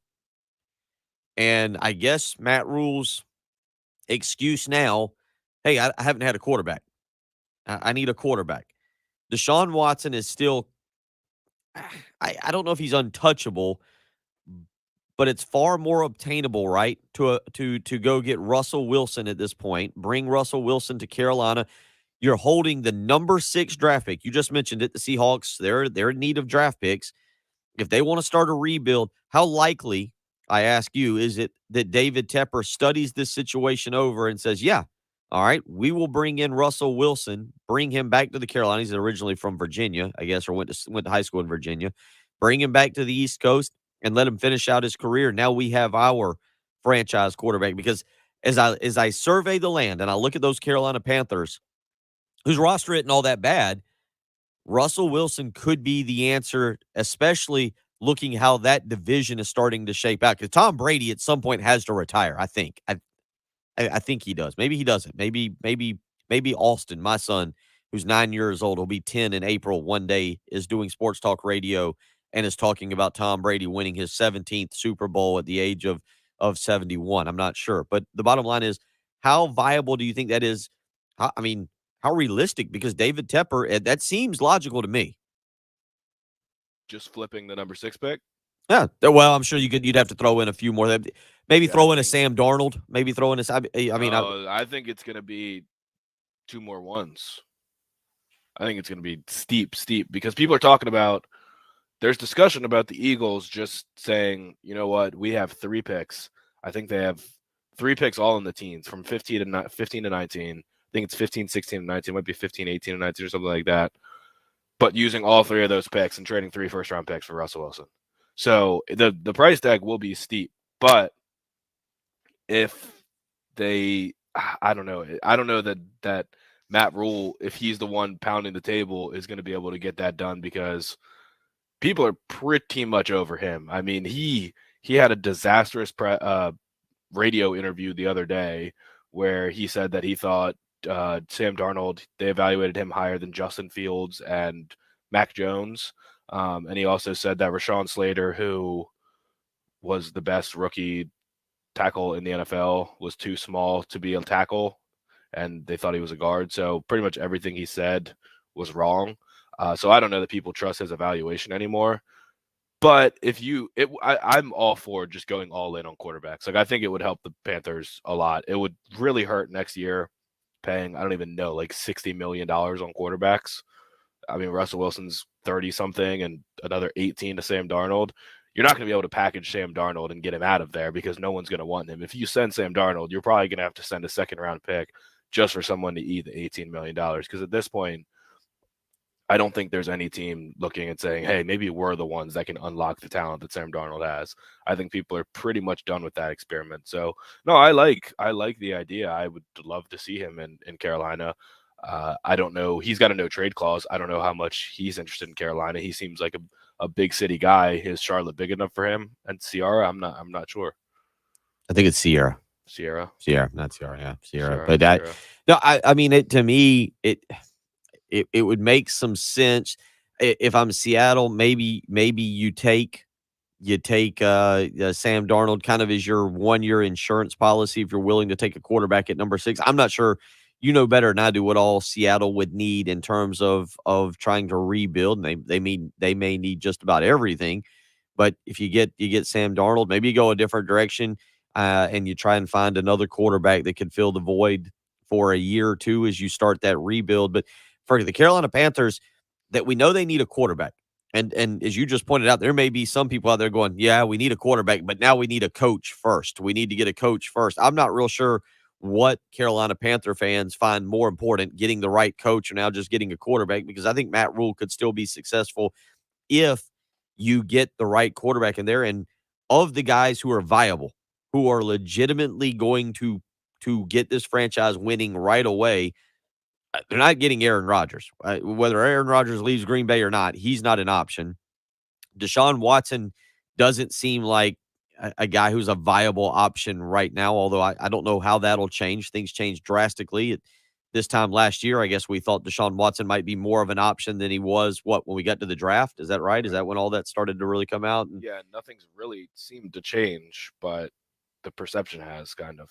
Yeah, and so and again, Jimmy G likely will be out there. It seems that more has kind of trickled out this week in regards to, yeah, this is his final run with the 49ers. I don't know who else is out there necessarily that you would make a run with, but there's going to be teams. You mentioned Denver. I don't know what the Texans are going to do, if they're going to stick with Houston, with Davis Mills. Pittsburgh's going to be in the quarterback market. Who knows? You never know what Miami, when they get their new coach in, are they going to stick with Tua, or is he going to be available out there? It's going to be an interesting offseason with head coaches and now with quarterbacks. It's going to be a huge offseason. You mentioned Miami. There's rumors that Stephen Ross is just dead set, or maybe it's Chris Greer, their GM, maybe that they're just dead set on getting Deshaun Watson to Miami.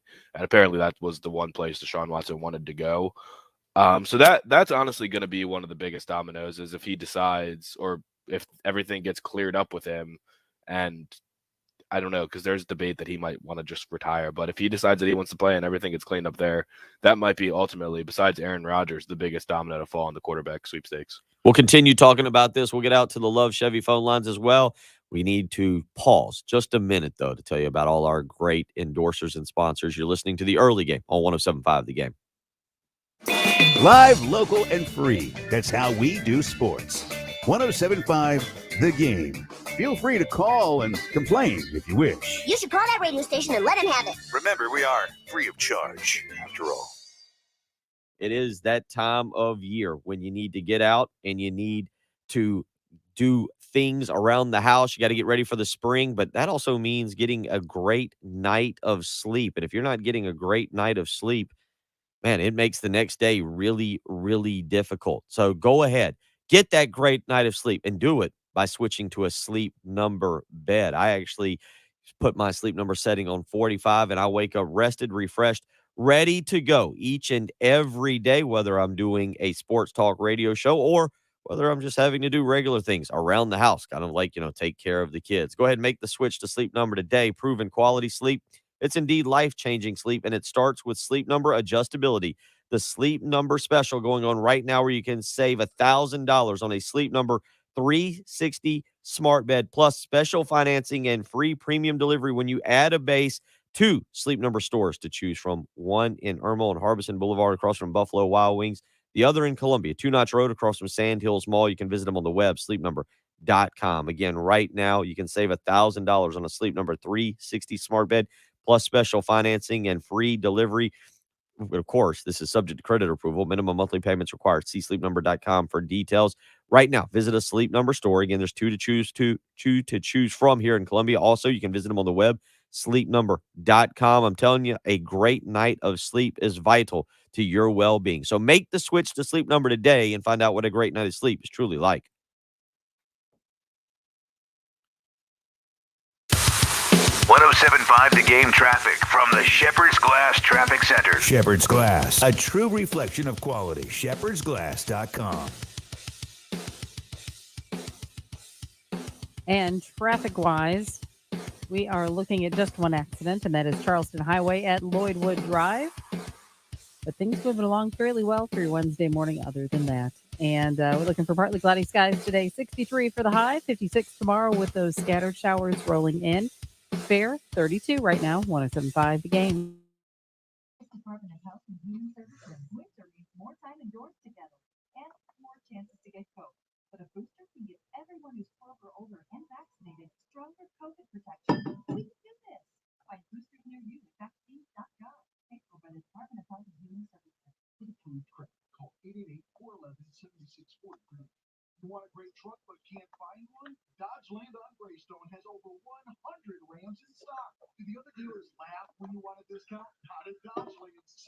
10,000 on new Rams. Are the bumps in your credit more like the craters on the moon? JT has helped thousands of people get the truck of their dreams. And just $1 down, you could be driving the truck you've always wanted. Rush to Dodgeland on Grace. There we go. All right. Yeah. Good morning to everybody. Good morning, a whole bunch of people. Don't do it. Resolve right now. Get yourself moving again for hey, Bill Gunn, it's time to call QC Kinetic. Non-surgical regenerative treatment for joint pain. We're talking lasting results using natural, biologic, no surgery, no pain meds, no steroids, and most importantly, no downtime. This is really exciting stuff. Regenerative restorative treatment that has actually encouraged your body to heal itself using highly concentrated natural biologics. Patients rave about it for hip pain relief, knee pain relief, shoulder and back pain relief. Don't let them keep giving you steroids, and don't let them tell you your surgery is your only option. Get a free second opinion with QC Kinetic. Give the local medical professionals a call, 803-281-6860. Again, that's 803-281-6860. Guys, eat great and lose weight with Nutrisystem for Men. Get our new premium meals with up to 30 grams of protein. They're big and filling and taste delicious. Plus, try our new restaurant faves that taste like your favorite restaurant portion with half the calories. Beef and bean burritos, toasted ravioli, sesame beef and broccoli. Easy to prepare and made in minutes. The secret? Advanced nutritional science that helps keep your blood sugar levels steady and you losing weight. Nutrisystem for Men. You get your breakfasts, lunches, dinners, and snacks all delivered right to your door. Just go to Nutrisystem.com/fast right now and get All right. Just having to change the channel. For some reason, it was on Law and Order in here. And I can't say that I'm a Law and Order fan.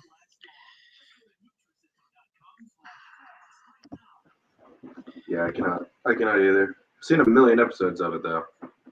Yeah, I wasn't. I finally had to get up and change it. I just had to get up. I don't know, Rick. That's going to be I think we're going to really have a better idea of that come the end of next month. End of next month, we'll have a better idea what direction they're going. Oh yeah.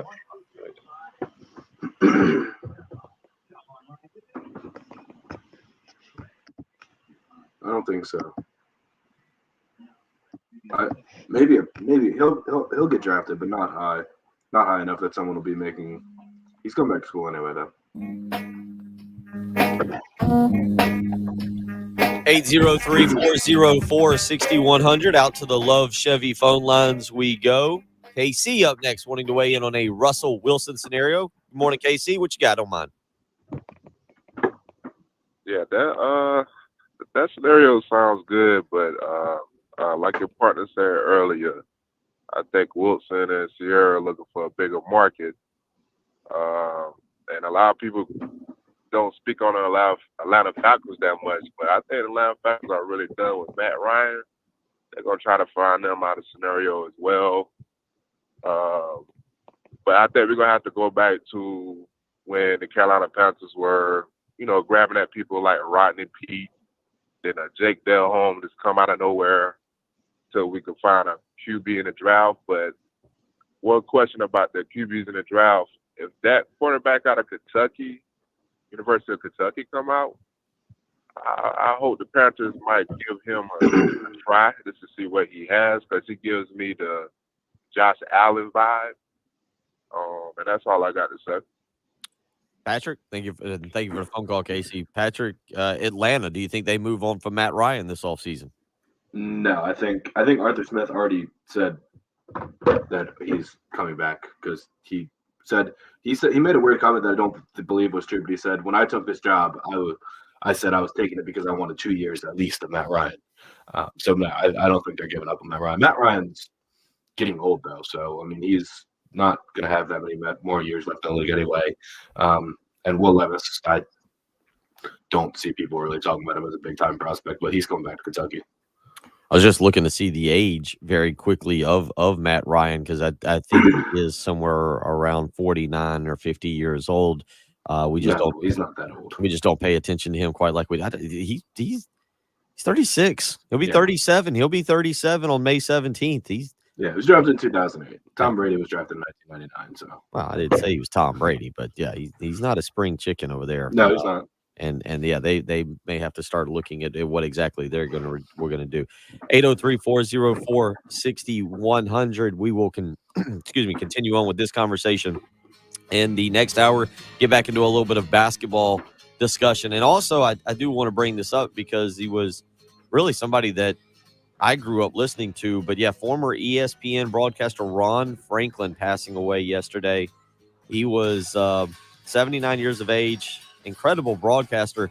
To me, that was Saturday Night Football on ESPN. Really during my high school and college years, as I really developed a love for college football. So thoughts and prayers to that family. And we'll talk a little bit about that just because there was some great memories listening to Ron Franklin call some awesome football games. We'll continue that. Patrick Perrette trying to make it in his home. He's a little under the weather, but he's playing through like all pros do. We'll continue talking about the NFL and South Carolina basketball as well. You're listening to the early game on 107.5 The Game.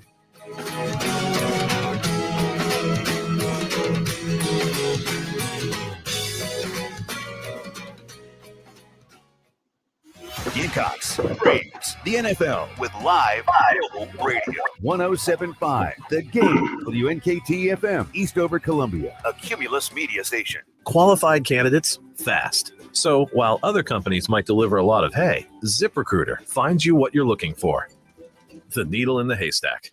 4 out of 5 employers who post a job on ZipRecruiter get a quality candidate through the site within the first day. ZipRecruiter, the smartest way to hire. And right now, you can try ZipRecruiter for free. That's right, free. Just go to this exclusive web address, ZipRecruiter.com/free. That's ZipRecruiter.com/free. ZipRecruiter.com/free.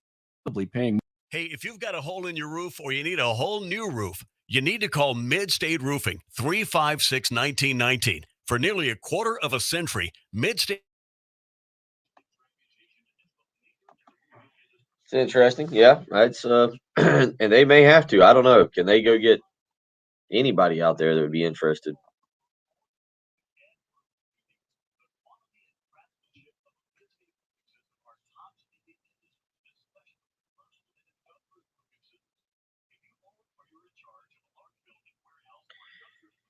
A texter.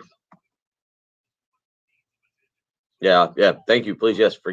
Please go subscribe, everybody. Go subscribe. I don't know how we're doing on the subscriptions. I'll have to look here real quick. Yep. Go. We're big fans of the subscribers. 969.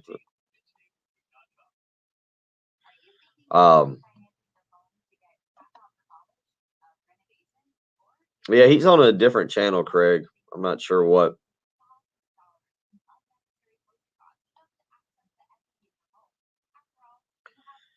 And Rick, I don't know. I think they're gonna have to find somebody who wants the job. That's step number one, is finding somebody who actually wants to come coach the program. Granted, there's a lot of assistants that would want the job, maybe some lower level coaches, but I like Matt McMahon. Is it Murray State? And I like him. Maybe Eric Conkle at Louisiana Tech would be your best mid-major coaches options.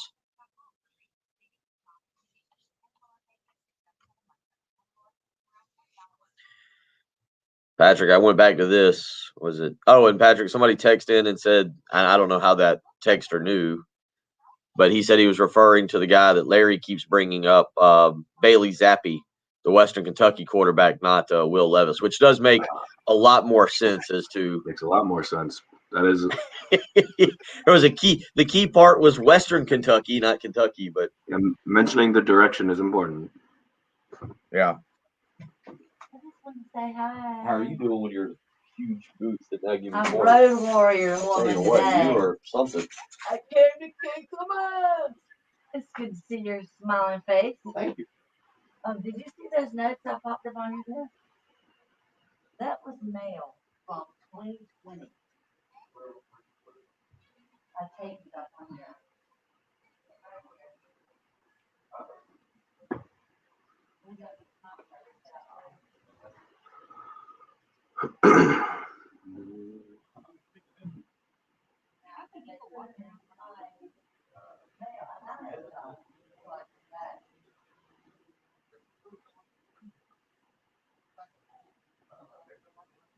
And then there's something there too. The Panthers are definitely, they're definitely having trouble hiding in the city. People are laughing at some of the candidates that they're interviewing.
Yes, man.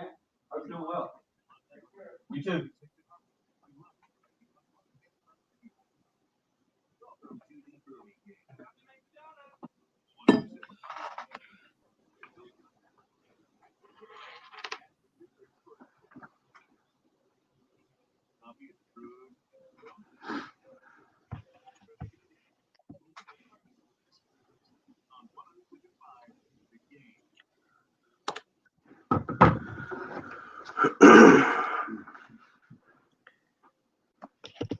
Final hour of the Wednesday episode. Bill Gunner, Patrick Perrett, Jen Jensen, all getting you through your Wednesday morning. Hope you are up and doing well.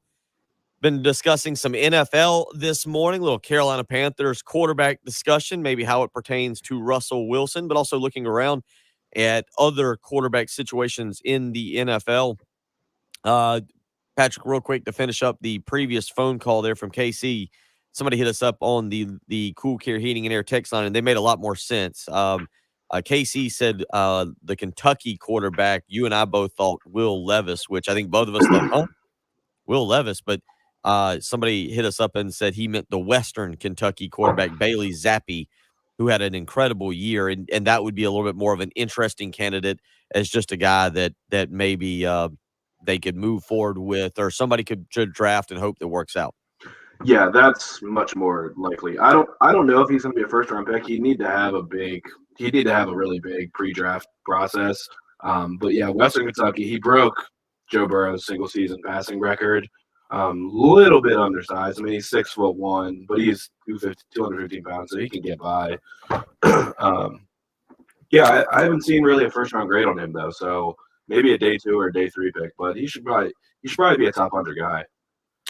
803-404-6100. That's how you can join us this morning. Cool Care Heating and Air text line or the Love Chevy phone lines. And as always, you can follow along and join in the chat. A lot of chatter going on right now about Matt Rule on the Buford Lending live stream. And you can go over there and weigh in. Hope, Cyburn, Cullen, Larry, Craig, all weighing in back and forth. Troy on multiple topics. And if you want to join in on our Buford Lending live stream, go to youtube.com, search 1075 The Game, and you can subscribe. We're up to 970 subscribers, so we're 30 away from 1,000. We're making the push. You could be that lucky 1,000th subscriber that you don't win anything. We just thank you sincerely from the bottom of our heart. Yes. We would thank you, but you could be lucky number 30. So go to youtube.com, search 1075 The Game.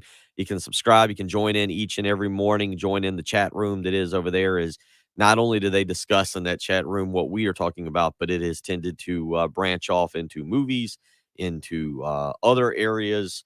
You can go find out for yourself. You can also join us on the Facebook page as well. Go to the 1075 The Game Facebook page, hit the like button, and you can watch us there as well and interact on the chat room as well. So a couple of different ways. 803-404-6100, though, always the way you can reach us. Love Chevy phone lines or the Cool Care Heating and Air text line. Last night, South Carolina Falls 75-59 to Arkansas in Fayetteville. They dropped to 10-7 on the season, 1-4 in conference play, Patrick. And starting last week, I guess last Friday, we looked at this 4-game schedule and we were kind of breaking it down into 4-game sections. And we said, well, all right, Florida's an average team this year. That's a winnable game. I looked at it and said, boy, going to Fayetteville, South Carolina typically does not play well in Fayetteville. Arkansas is actually a really good basketball team. They've struggled of late, but of late they seem to have gotten it together by just absolutely demolishing Missouri.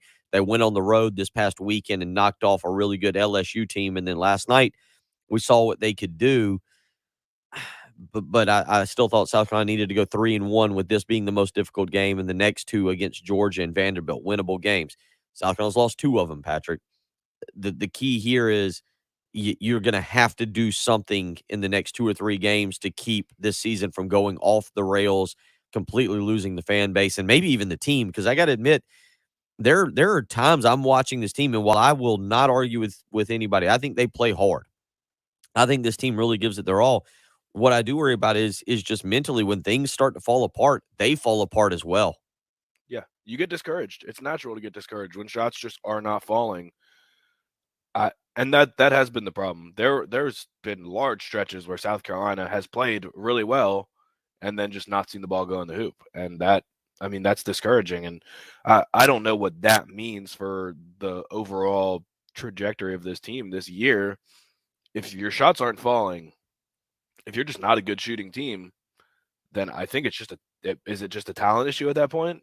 Because it's not something that you can necessarily just coach up. Like, yeah, guys can go in and take 100 shots after practice, but there's only so much of that you can do. And that's been the problem. Like, South Carolina has gotten lots of looks in transition.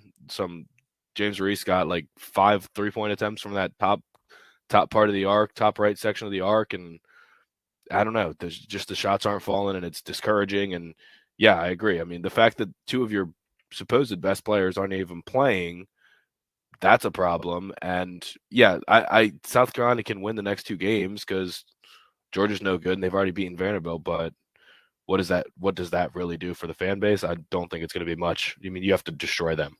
Well, it keeps, whether you win by 1 or win, I don't know if wins are necessarily going to be the thing that keeps fans invested, whether it's by a point or it's by 20. It's just, and I guess shouldn't say invested, but it's keeping an eye on the program, hoping that Frank Martin finds that magic and that everything clicks and comes together. And we'll see if that is something that they're able to do. And again, the next two are winnable, but man, I think what we look at, what is bothersome a little bit to me is the way that they've lost three of the first four games where there's been one half where it hasn't really been competitive. For Auburn, the Auburn game, it was the first half. Auburn just came out and kind of blitzed South Carolina, and then the Gamecocks were able to hold their own in the second half. You can say, well, Auburn called the dogs out. You can say whatever you want, but South Carolina held their own. Against Tennessee, South Carolina's there in the first half. They're down by, I think, 3 or 4, and Tennessee hit a contested three-pointer right at the buzzer to go up 6 or 7 last Tuesday night in Knoxville. And then the second half was kind of a mirror of last night. Again, last night, South Carolina's up 7. They actually put forth a good offensive performance in the first half. Really, the thing that kept Arkansas in the game, Patrick, and I was talking to somebody just off air. I walked out into the little bullpen area we've got, and somebody was walking through, and we were talking about the number of fouls that occurred in for South Carolina. Arkansas shot 17 free throws in the first half and made 15. Arkansas scored 55 points. Arkansas didn't shoot the ball well in the first half. They were 9 of 29. The South Carolina defense was working. The Razorbacks were 0 of 7 from three-point range, but Arkansas scores 33 points in the first half. 15 of those come from the foul line that basically kept them in the game. And some of them, Patrick, we've talked about this. You and I have had this discussion in years past. Some are legitimate fouls. South Carolina fouls. That is what a Frank Martin team does. They are a physical team. They play a different kind of basketball. They're in your chest, in your face. But the bottom line is there's also some calls that go against South Carolina. There's just ticky-tack, and they shouldn't be called. Now, that's not the reason they lost, but the foul discrepancy there in the first half also was pretty big last night when Arkansas makes 15 free throws just in the first half alone, and South Carolina only makes 6 in the first half, a 9-point difference there. Yeah, but then I mean the fouls evened out. It ended up 22-19, so it wasn't like South Carolina doubled them up in the foul category. And for free throws, I mean it was 24 and 33. So, but South Carolina's an aggressive team, and they didn't play well. They played terrible in the second half. So the fact that so many people, I saw it on Twitter, just going crazy about the refs and saying the refs are the reason. Like, no, South Carolina just played very bad. That's what they did. They lost to a team that didn't make a three. I saw Pearson tweet it yesterday, and that is just stunning. It's very rare to see losing and getting the spread covered, losing by 16 to a team that didn't make a single three, especially when you had a 7-point lead at the half. Like, that's just ridiculous. I think they just put up a stat. So it was 1,092 games is the streak that that Arkansas had. 1,092 games consecutive of making a three-pointer, dating back to January 7th of 1989 was the last time Arkansas did not make a three-pointer in a game. They were 0 of 2 on January 7th, 1989 against Texas. Last night they were 0 of 11, Patrick.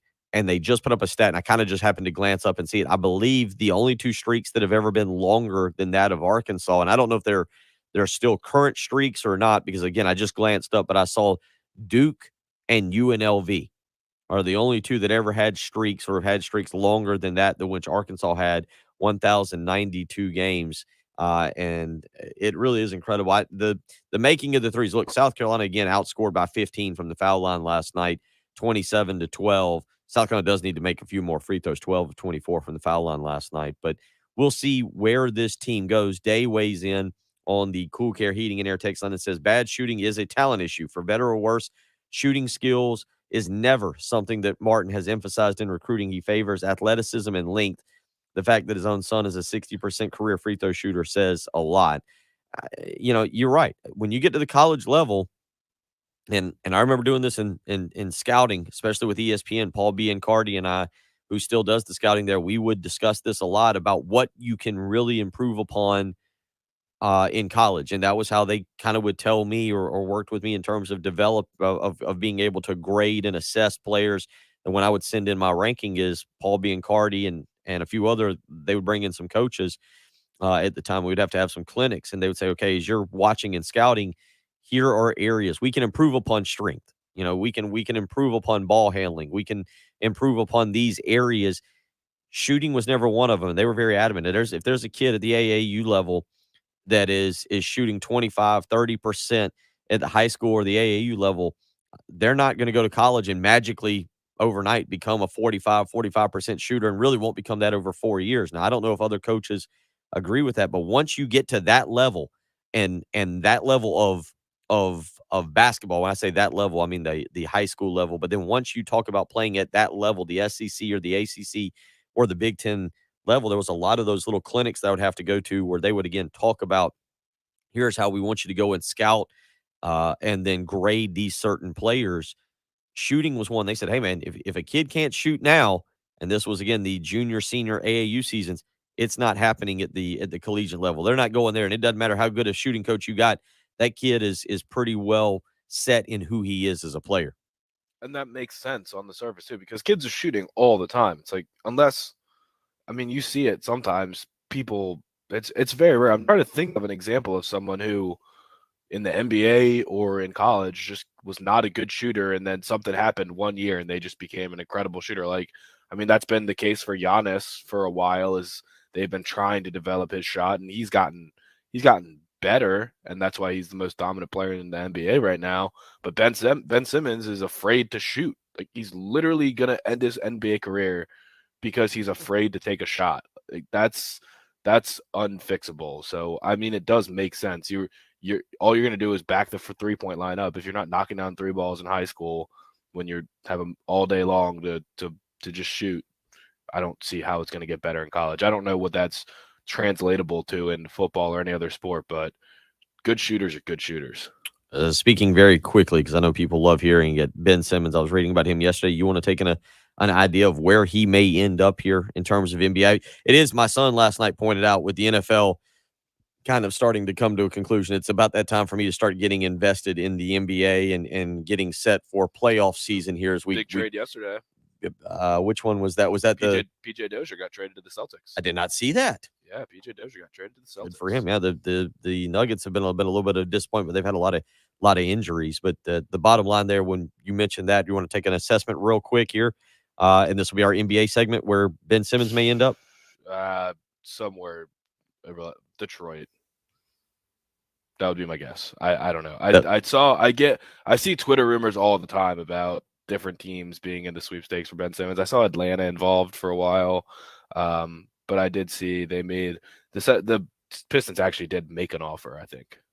Well, they're awful, so that would seem like fair. He's gonna go to a terrible team. That would seem fair. 803-404-6100. We'll get back into some NFL talk. Look ahead to the weekend. Divisional playoffs ahead here. Some big games, and we'll get back into a little bit of quarterback talk. And if you want to weigh in on South Carolina basketball, 803-404-6100. You're listening to the early game on 107.5 The Game. This is Gamecock basketball head coach Frank Martin, and you're listening to 107.5 The Game. WNKT FM, Eastover, Columbia. It is that time of the year where you start making New Year's resolutions. You start thinking about what you want to do this year, maybe some vacations you want to take, maybe some things that you are excited for this coming summer. I'm sure one of those is to be fully healthy. And if you've been suffering from pain, you've got inflammation in your muscles and your ligaments and tissues, and you're ready to get rid of it, but people have told you surgery is your only option, or maybe they've told you that addictive pain medications are the only way you're going to ease these illnesses you have, it's time to turn to the certified doctors at QC Kinetics. All consultations are free. Give them a phone call today, 803-281-6860. You don't want any health restrictions holding you back this year. So if you've been suffering some pain in your feet, in your ankles, your toes, your knees, your hips, don't allow that to derail you any longer. Call QC Kinetics today and get your quality of life back. 803-281-6860. Again, the best part, all consultations are free. Go see what the doctors can do for you. It's regenerative medicine. No steroids, no opioids, no addictive pain medications, just allowing your body to heal itself. And that's what makes it so much better, is you can do it. There's no downtime. It's just a pain management clinic designed to get you back to living the lifestyle you deserve to live. 803-281-6860. Again, all consultations are free, so don't wait around. Don't let pain slow you down any longer. 803-281-6860. That's QC Kinetics. 107.5 The Game traffic from the Shepherd's Glass Traffic Center. Shepherd's Glass, a true reflection of quality. shepherdsglass.com.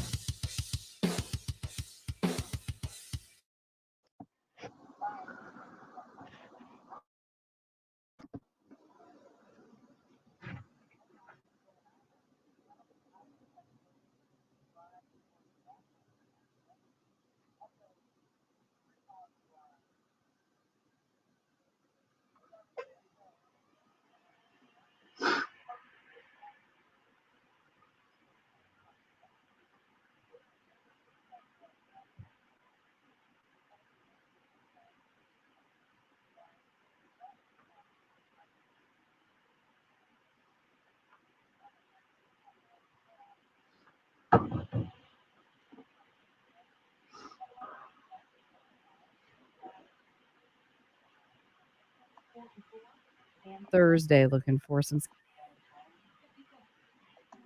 Right now, it's 32 sponsored by Indeed.com. Need new hires in the new year? You need Indeed to help find your next hire. When you sponsor a post, you get a list of quality candidates. There we go. Resumes on Indeed. That's your job description. Oh, all right.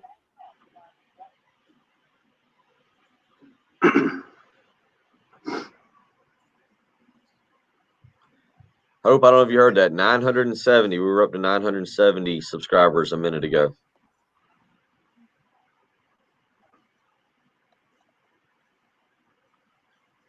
So we are rolling along. Patrick, we got 2 callers here. Nice. Patrick, you gonna stay awake for a few minutes after the show? Yeah. What were you talking about? Cutting that thing? No, I need to. Oh, yeah, that too. I don't know if we can do it today. All right, I need to call you anyway. So yeah. All right, we have till Friday. Till when? Till Friday. Okay. Well, I'll call you.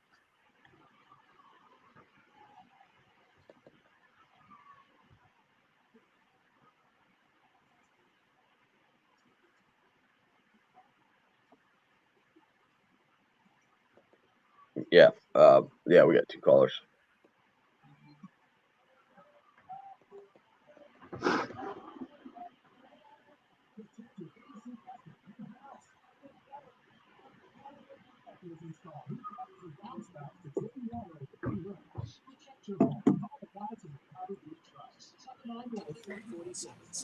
Hey, coming up next, I'm going to punch it in so you guys can hear a promo. All right. I don't know what that means, but all right. Oh.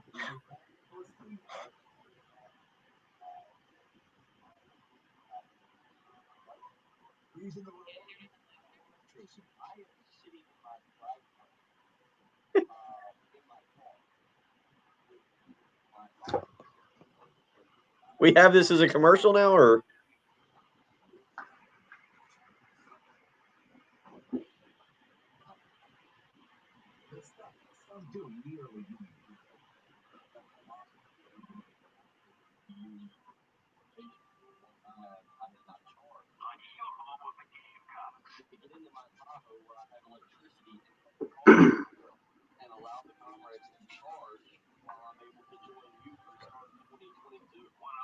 Yeah, that's true.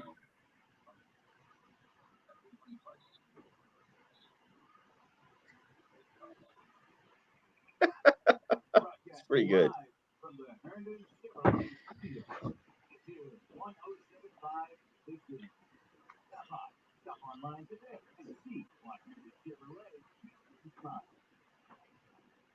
In-app, so you can take 107.5 The Game with you wherever you go. And now, back to the early game on 107.5 The Game.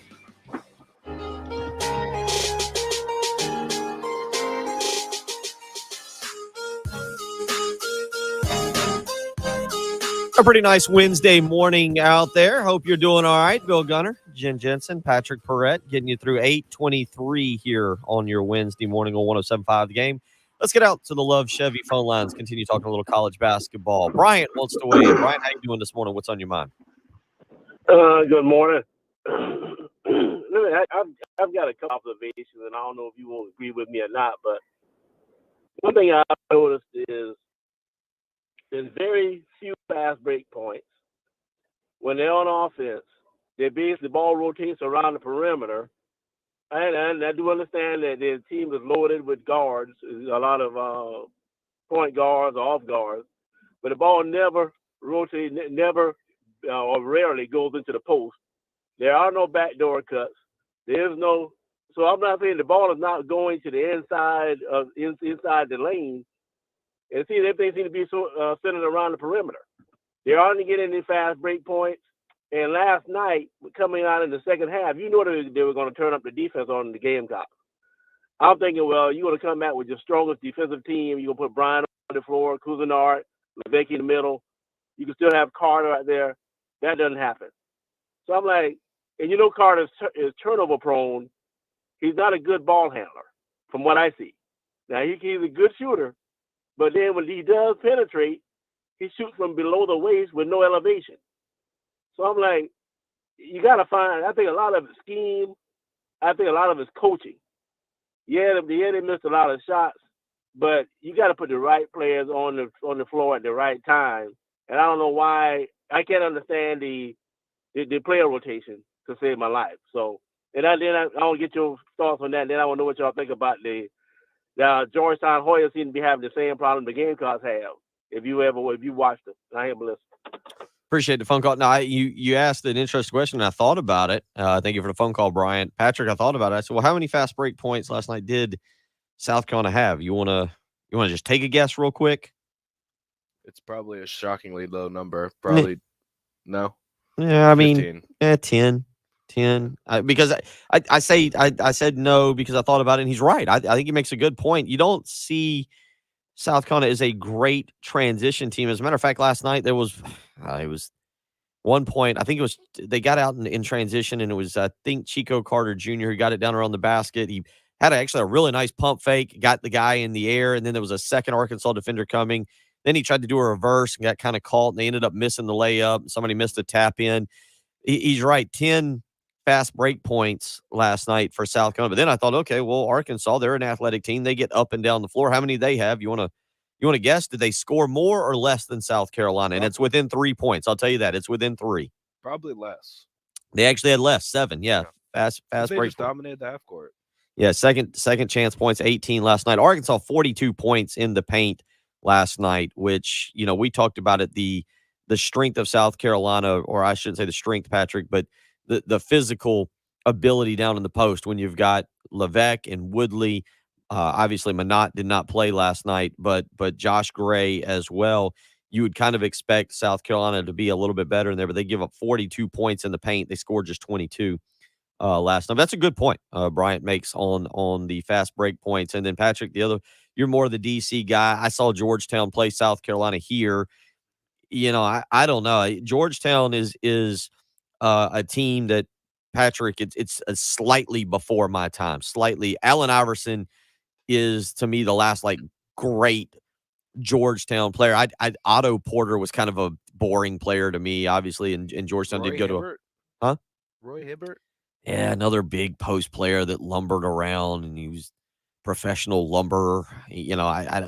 Iverson was fun to watch, man. I loved Iverson. I say what you want about him off the court. I loved watching Allen Iverson play. And but Georgetown, the dominance there in the late 80s, the 90s. Is there a reason that they don't capitalize on the DC talent like they used to? Just coaching, or? Yeah, I mean, it's not a good. They have no home court. It stinks. Playing at the Verizon Center is brutal, and kids don't really care anymore. Patrick Ewing's going to lose his job by the end of the season, so you can go ahead and stick a fork in him. He's lucky to be coaching this year, but they went on a great run to win the Big East tournament last year. But everyone, all the alumni involved in that program, the John Thompson, they're embarrassed. 803-404-6100. Back out to the Love Chevy phone lines. Ray is up next, wanting to weigh in. Ray, how you doing this morning? What's on your mind? Hey, good morning, gentlemen. A few questions I have. I had an old basketball coach once tell me this is when I was playing rec league. I mean, guys, take everything back to the rec level. You play defense, use your feet. And it took me a long time to understand, but once I watched the way the Gamecocks play defense, now I kind of understand exactly what that old coach meant. I mean, you got to get yourself in position and don't swat down with your hands, And And I think that is one of our big problems. I don't want to say we're out of shape, but it's almost like we can never get in the right position to play defense. And the one thing that we do that drives me crazy is our bigs, they'll hold their hands straight up and push their chest in the guy. They're going to call that every time. I mean, I've seen 6'4" guys drive, and our 6'10" guy does that. I'm like, just block the damn shots, you know? I mean, they're going to call that foul every time. So I think we got a lot of issues there. And also, I think we need that true point guard. I think Carter's a very good basketball player, but man, he'd be dynamite as your number 2 guy, you know, shooting guard. But I was just wondering if Captain Kerry Rich had any eligibility, because we are lacking that true quarterback on this offense. I don't even think Cousinard was ever that guy that could, you know, really run the offense. But that's just my take. But thanks. And one last thing I want to ask Patrick: when the Maryland Terrapins got out of the ACC, do you think that was a good move or not? And I'll get your answer offline. Thanks. No, it was a bad move. It was a very bad move. The Big Ten is a better basketball conference and has been a better basketball conference for the last couple of years, but Maryland will never compete in the Big Ten in football, and all of the Maryland fans miss their old Duke, North Carolina rivalries, Virginia. They miss those games. So no, I don't think it was a good move. They've got a lot of money now, but no, I think it was a mistake. You think it hurt basketball more? Because I do agree. Yeah. Like the Maryland basketball. By the way, North Carolina got just those that weren't paying attention last night. Did you see what happened to North Carolina last night down against a bad Miami team at that? Like, I know my guy Murray Keinert and our guy Scott Tarhizzle who I saw last night. That was ugly. We're talking about college basketball and the parity, and I really do think college basketball. There is college basketball. You ever seen the movie 20? Was it what's the Day After Tomorrow, Patrick? I'm one of those. I like the apocalypse movies where and it's got like the ice age and it's like basically the restarting of the world. I feel like what happened with college basketball is like the restarting of college basketball. You went through a really bad period of one and dones and the shoe companies and everything, and in a way, NIL has weeded out some of the shoe company deals, and I know it sounds crazy, but you've gone away from some of the sketchiness. And then the one and dones, the guys who are going straight to the G League. I really do think college basketball is making, if people want to get involved in it, it is a quality product. And you talked about it. One of the reasons I got hooked on Florida State Duke last night was the environment down in that Coliseum. And there was really good ones. Kansas, Oklahoma, I caught the tail end of it, was really good. And you get the environment. And I use the apocalypse movie like analogy of restarting over. It feels like college basketball is restarting over. But, man, what happened in North Carolina last night down on the road down in Miami? They get just drubbed. And I'm not saying Herbert Lee Dave, is it Herbert? Hubert. Thank you. Hubert Davis. Herbert Lee was the South Carolina wing back in the 90s. But Hubert Davis, I'm not saying he's in trouble yet, but, man, oh, man, did they get whipped by a bad Miami team last night. I just saw the score updates. They were losing by like 30 at halftime. What is even the explanation? Did they just not come to play? It's just one of those nights. I didn't. Are they just not good? Is anyone good? I mean, that's part of it. Is this North Carolina team has got some quality players, but they aren't exactly lighting the world on fire. And there was some questions last night as I was watching from the announcers. North Carolina's not ranked right now. They're 12-5 and 4-2 in the ACC. But there was some questions last night about kind of the heart and will of this North Carolina team. If people get on top of them early, that they just tend to quit. They just tend to give up. They stop guarding the basketball. And last night they got thumped 83-57. Again, it's not like Miami's a good basketball team this year. Jim Larenega's got to be, it's 85-57. I didn't even give Miami 2 points. They got 2 at the very end. 85-57 down in Coral Gables. And that Miami team has been better than expected, but they're 14-4, but they're not a particularly good Miami team. This isn't one that most people expected Larenega to put out. We'll see how Miami finishes out the rest of the year, but my goodness, man, North Carolina last night. There's a lot of parity in college basketball, and it does make it fun to watch. It'll be another entertaining night tonight. Yeah, how many 2-loss teams are there at this point? There's no undefeated team, but I was just looking through the top 25, and it's like everyone. There's like 15 1 or 2 loss teams right now that all seem to be in that upper echelon, but also can be knocked off at any time. So I do like your Day After Tomorrow. What is the word I'm looking for? comparison. Yeah, the comparison. Yeah, metaphor. Yeah. Metaphor. Yeah. how it's good. Jordan says the great reset. Yeah, I think it has been the great. George says bad Miami teams are 6-1 in the ACC and just won at Duke. I think what Jordan was that the Duke game? Not that I guess it matters because John Shire is going to be. I think what was the game that John Shire just missed? Miami. Yeah, I've followed Miami a little bit this year because of Larinaga stuff. That Duke win is their best win. They don't have a like Stetson. The other Miami wins. Not to turn this into a Miami talk show, but I'll answer Jordan. Just I mean Stetson, Fordham, Lipscomb, North Texas, Dayton. Florida A&M, Florida Atlantic, and Canisius are the majority of Florida's wins. 803-404-6100. Also, John Thompson is dead, but his son is not. John Thompson III Sure. also coached at Georgetown. Yeah, good point. Eric, sorry. Good point. Yeah. 803-404-6100. We'll continue. We'll get back out to the Love Chevy phone lines and continue this. You're listening to the early game on 107.5 The Game.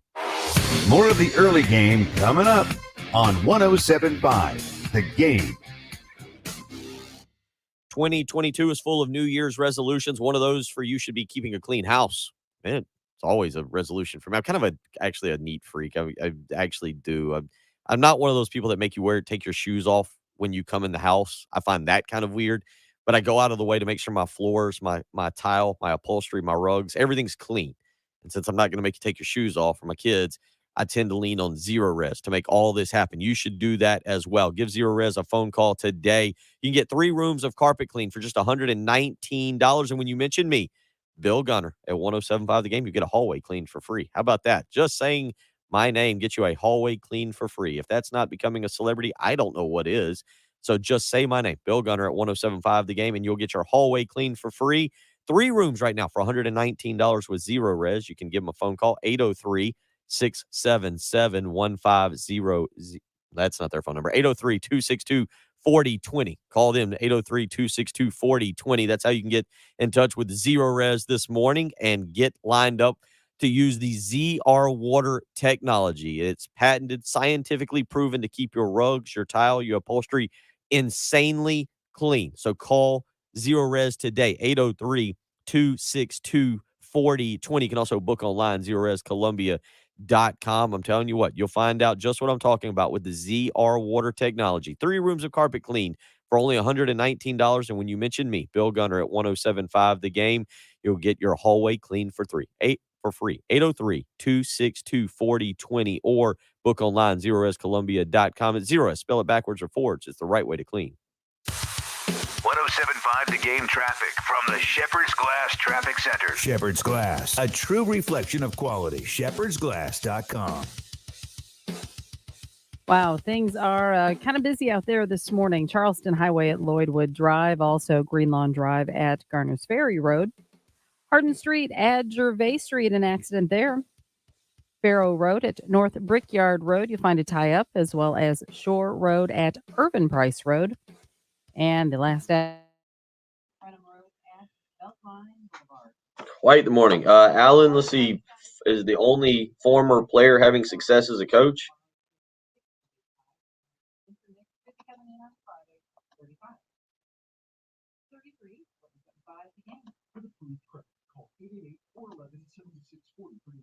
You want a great truck but can't find one? Dodge Land on Greystone has over stop.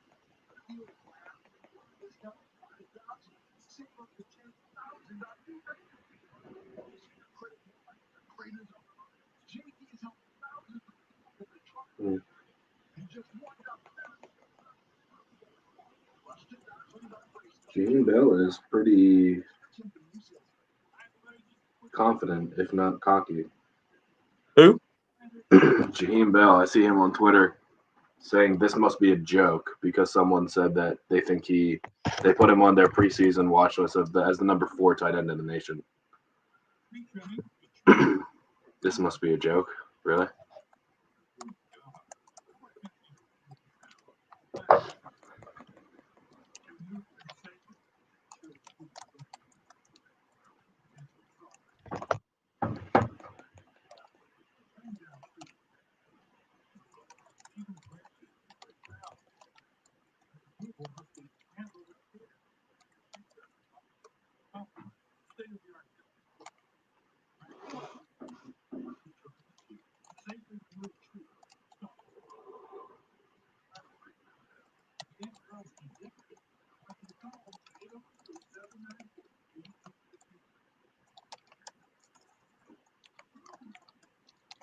Be careful for you. Thank you. Okay. If you have a second, maybe. Give it another quick time.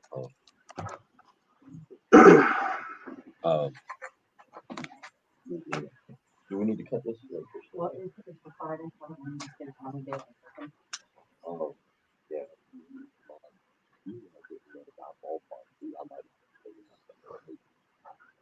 I don't think it was different. No, the script was wrong.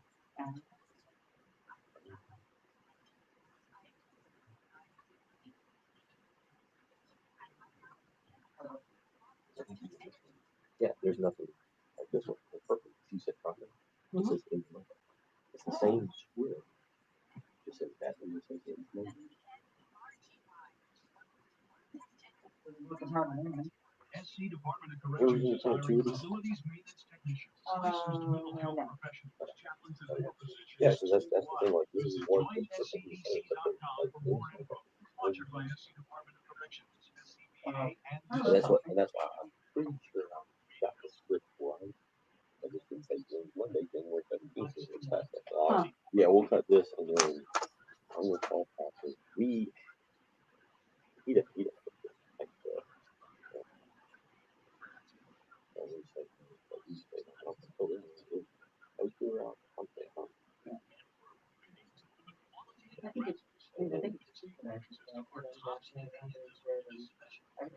like I'll ask. I guess you tell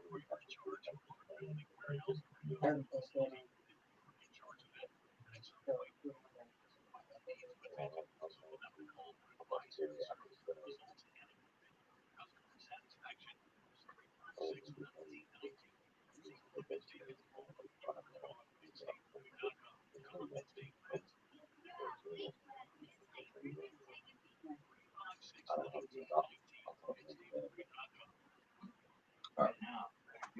Hey, keep me in line here because we've gotten rolling twice, and thank you for telling me. I just I get it. No, I don't.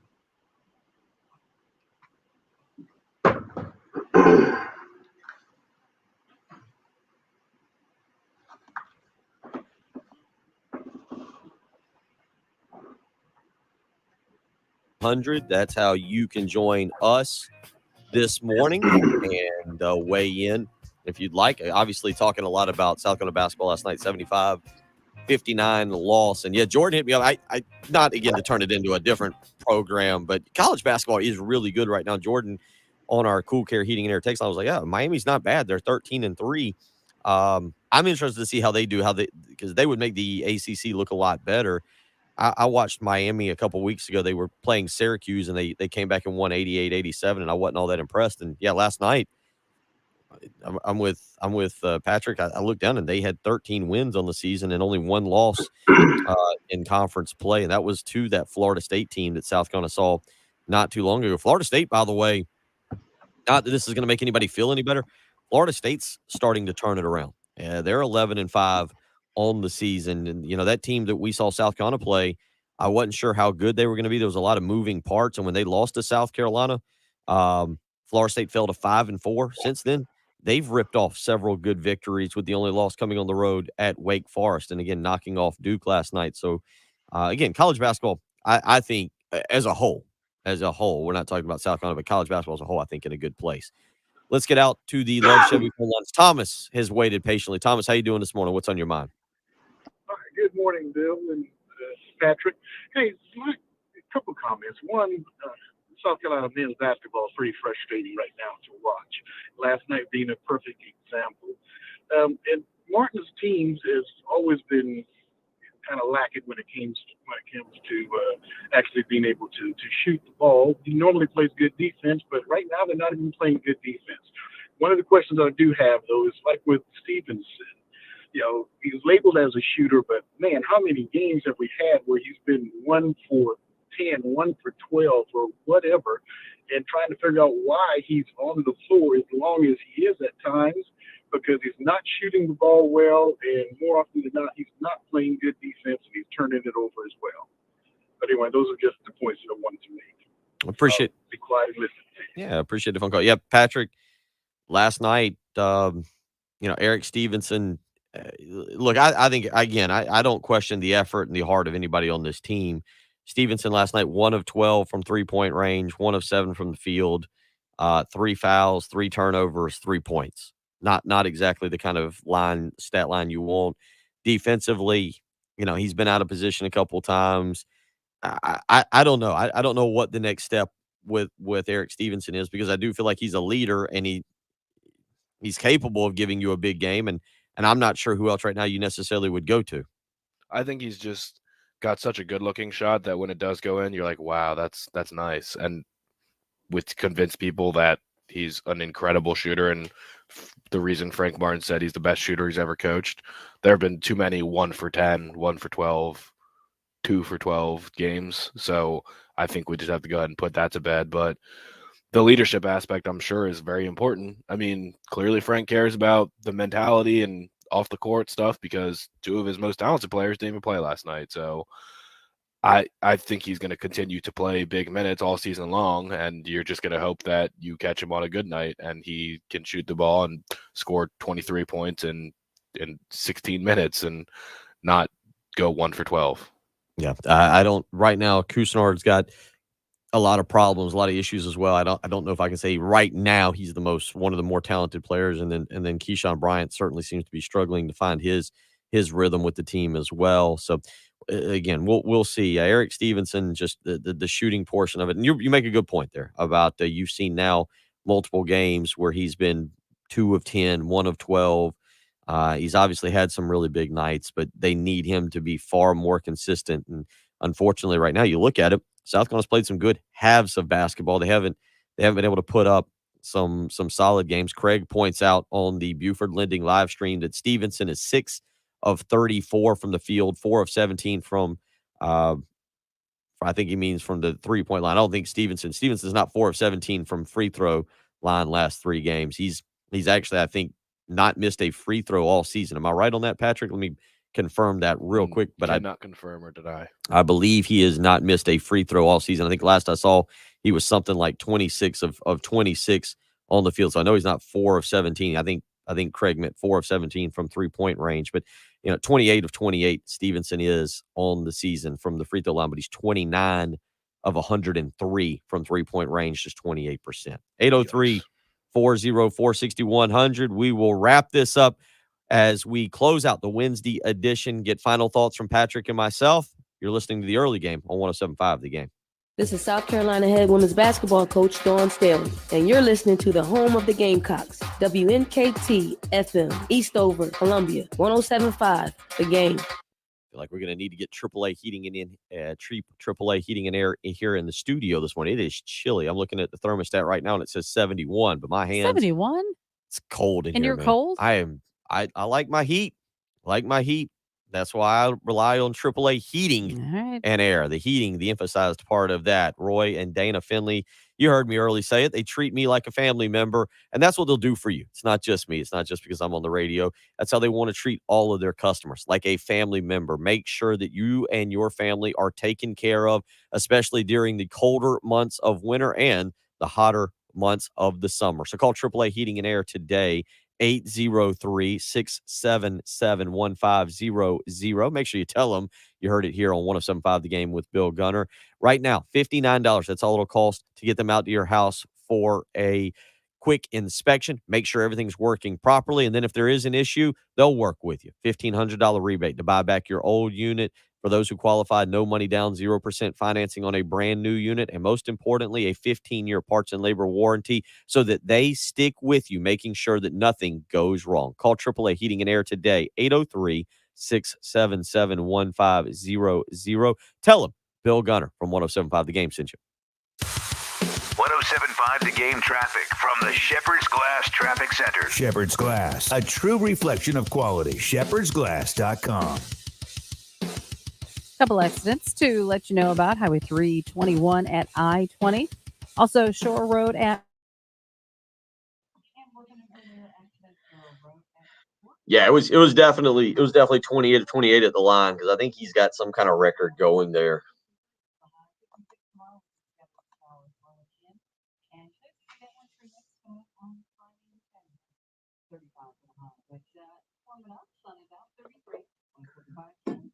But yeah, he was 4 of 17, probably was more right.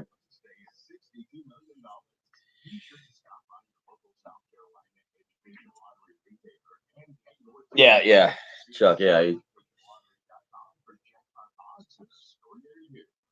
Oh boy. Well, I'll give it to y'all. Y'all made the live stream entertaining for everybody today. We're gonna have to make sure now that we put not safe for work on the live stream, but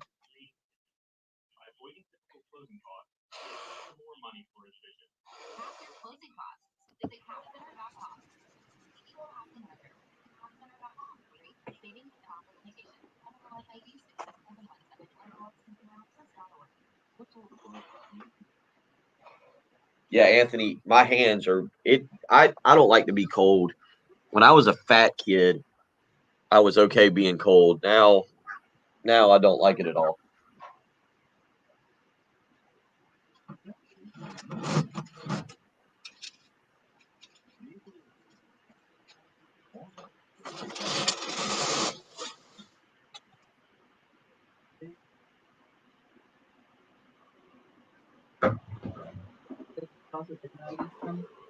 Oh, good, lovely. Well, I look forward to that as well.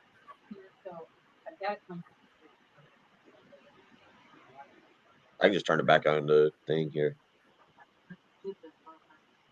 That was pretty good. Yeah. Very excited. We have the 90 promo coming up, so I'll turn back on where y'all can listen to that.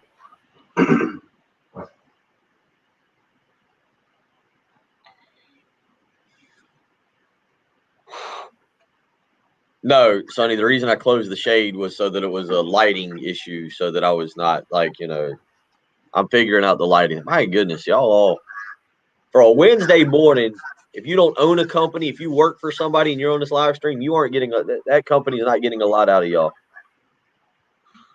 And if you own a company and you're on the live stream this morning, see, Rick understands. Close the shades now.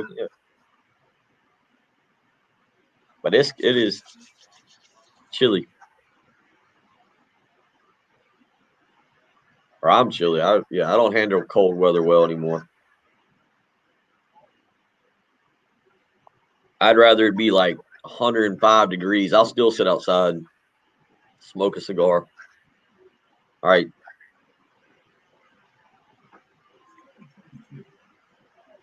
Oh. Afraid to show his feminine side. Love the SEC. Big SEC fans. I got my SEC 90s that I wear around and, the pajamas and everything. Like Bill's choice of sleepwear. But the bottom line is... 90s? Yeah, Did you just say wear 90s? Yeah, a long t-shirt. Isn't that what a t-shirt is? Hold on, real quick. I just looked up what 90s were. No, I don't wear those. Whatever you say, Bill. Strike that. Where'd Jen go? I think Jen's on the floor laughing right now. I didn't realize what those were. I apologize. That's not what I thought they were at all. Just keep telling yourself you're a boy.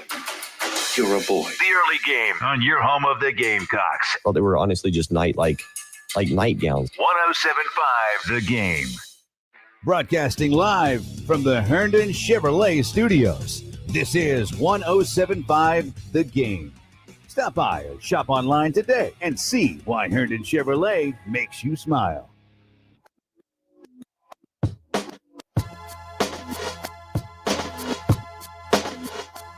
Does that make you smile, Jen? That little promo there? I love that. I wish I could take credit for producing that, but our new PD, Terry, is pretty talented. They're doing a good job around here. So much for us to do on this program in 2022. I think the first thing is we got to get Patrick semi-healthy again. How you feeling over there, Big A? You look like Mac Jones the other night playing in Buffalo, like the scuba gear and everything. You gonna be okay? I got a sweatshirt and a comfy on. Yeah. Comfy's like a blanket jacket. Yeah, we got to get Patrick healthier here over the next few days. But he fought through it. You fought through it, and we'll continue to roll along. And it's got a lot going on for 2022. Some golf tournaments coming up. We got some other things happening here. So we definitely enjoy everybody participating this morning. If you joined in on the Buford Lending live stream, as so many of y'all did, the numbers continue to go up there, and we appreciate that. We've got a lot of plans for that. And, of course, joining us here on this program as we get you through each and every morning, get you up and going. Hopefully warmer weather is in the forecast here. Snow and some sleet for the weekend. Also, some fun NFL divisional playoffs. Friday, still the plan, Patrick. We'll kind of play it by ear here as we're going to kind of disperse. We'll be on air the next few days, but we're going to try and make sure everybody's healthy. But we'll be right here. But Friday, I think the plan is still donut and mayonnaise Friday, Patrick, and then divisional playoffs. We'll talk more about those divisional playoffs tomorrow and Friday because, Patrick, I am excited. I talked to Austin, my son, about it last night. He's excited about it. I also may be pretty excited. We're going to watch Hotel Transylvania 4 this weekend. Well, you better watch it, in the morning? You can watch it in the morning before pregame? I don't know how we're going to do it. I hadn't decided. But there's definitely going to be. It's going to be a good weekend. I've never seen that. Well, Party at your house. Thank you, it's Bill. going to be Appreciate the invite. Yeah, sure. We're going to have a good time. So, yeah, it'll be a really, really good time. So, we'll get you through the next 2 days. Enjoy the rest of your day today. Patrick, get yourself healthy. Try and stay warm over there. Jen, keep plugging along. Glad to have you back. Thanks. Glad to have you back. For Jen, for Patrick, I'm Bill Gunner. You've been listening to the early game on 107.5 The Game. Enjoy your Wednesday afternoon. We'll talk to you tomorrow, bright and early, 6 a.m.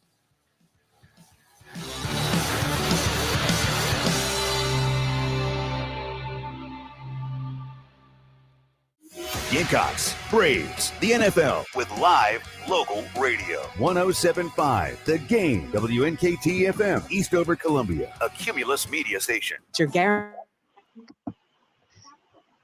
All right, we're going to let Patrick go get some rest.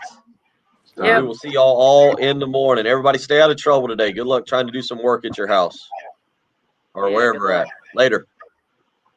Bye, guys.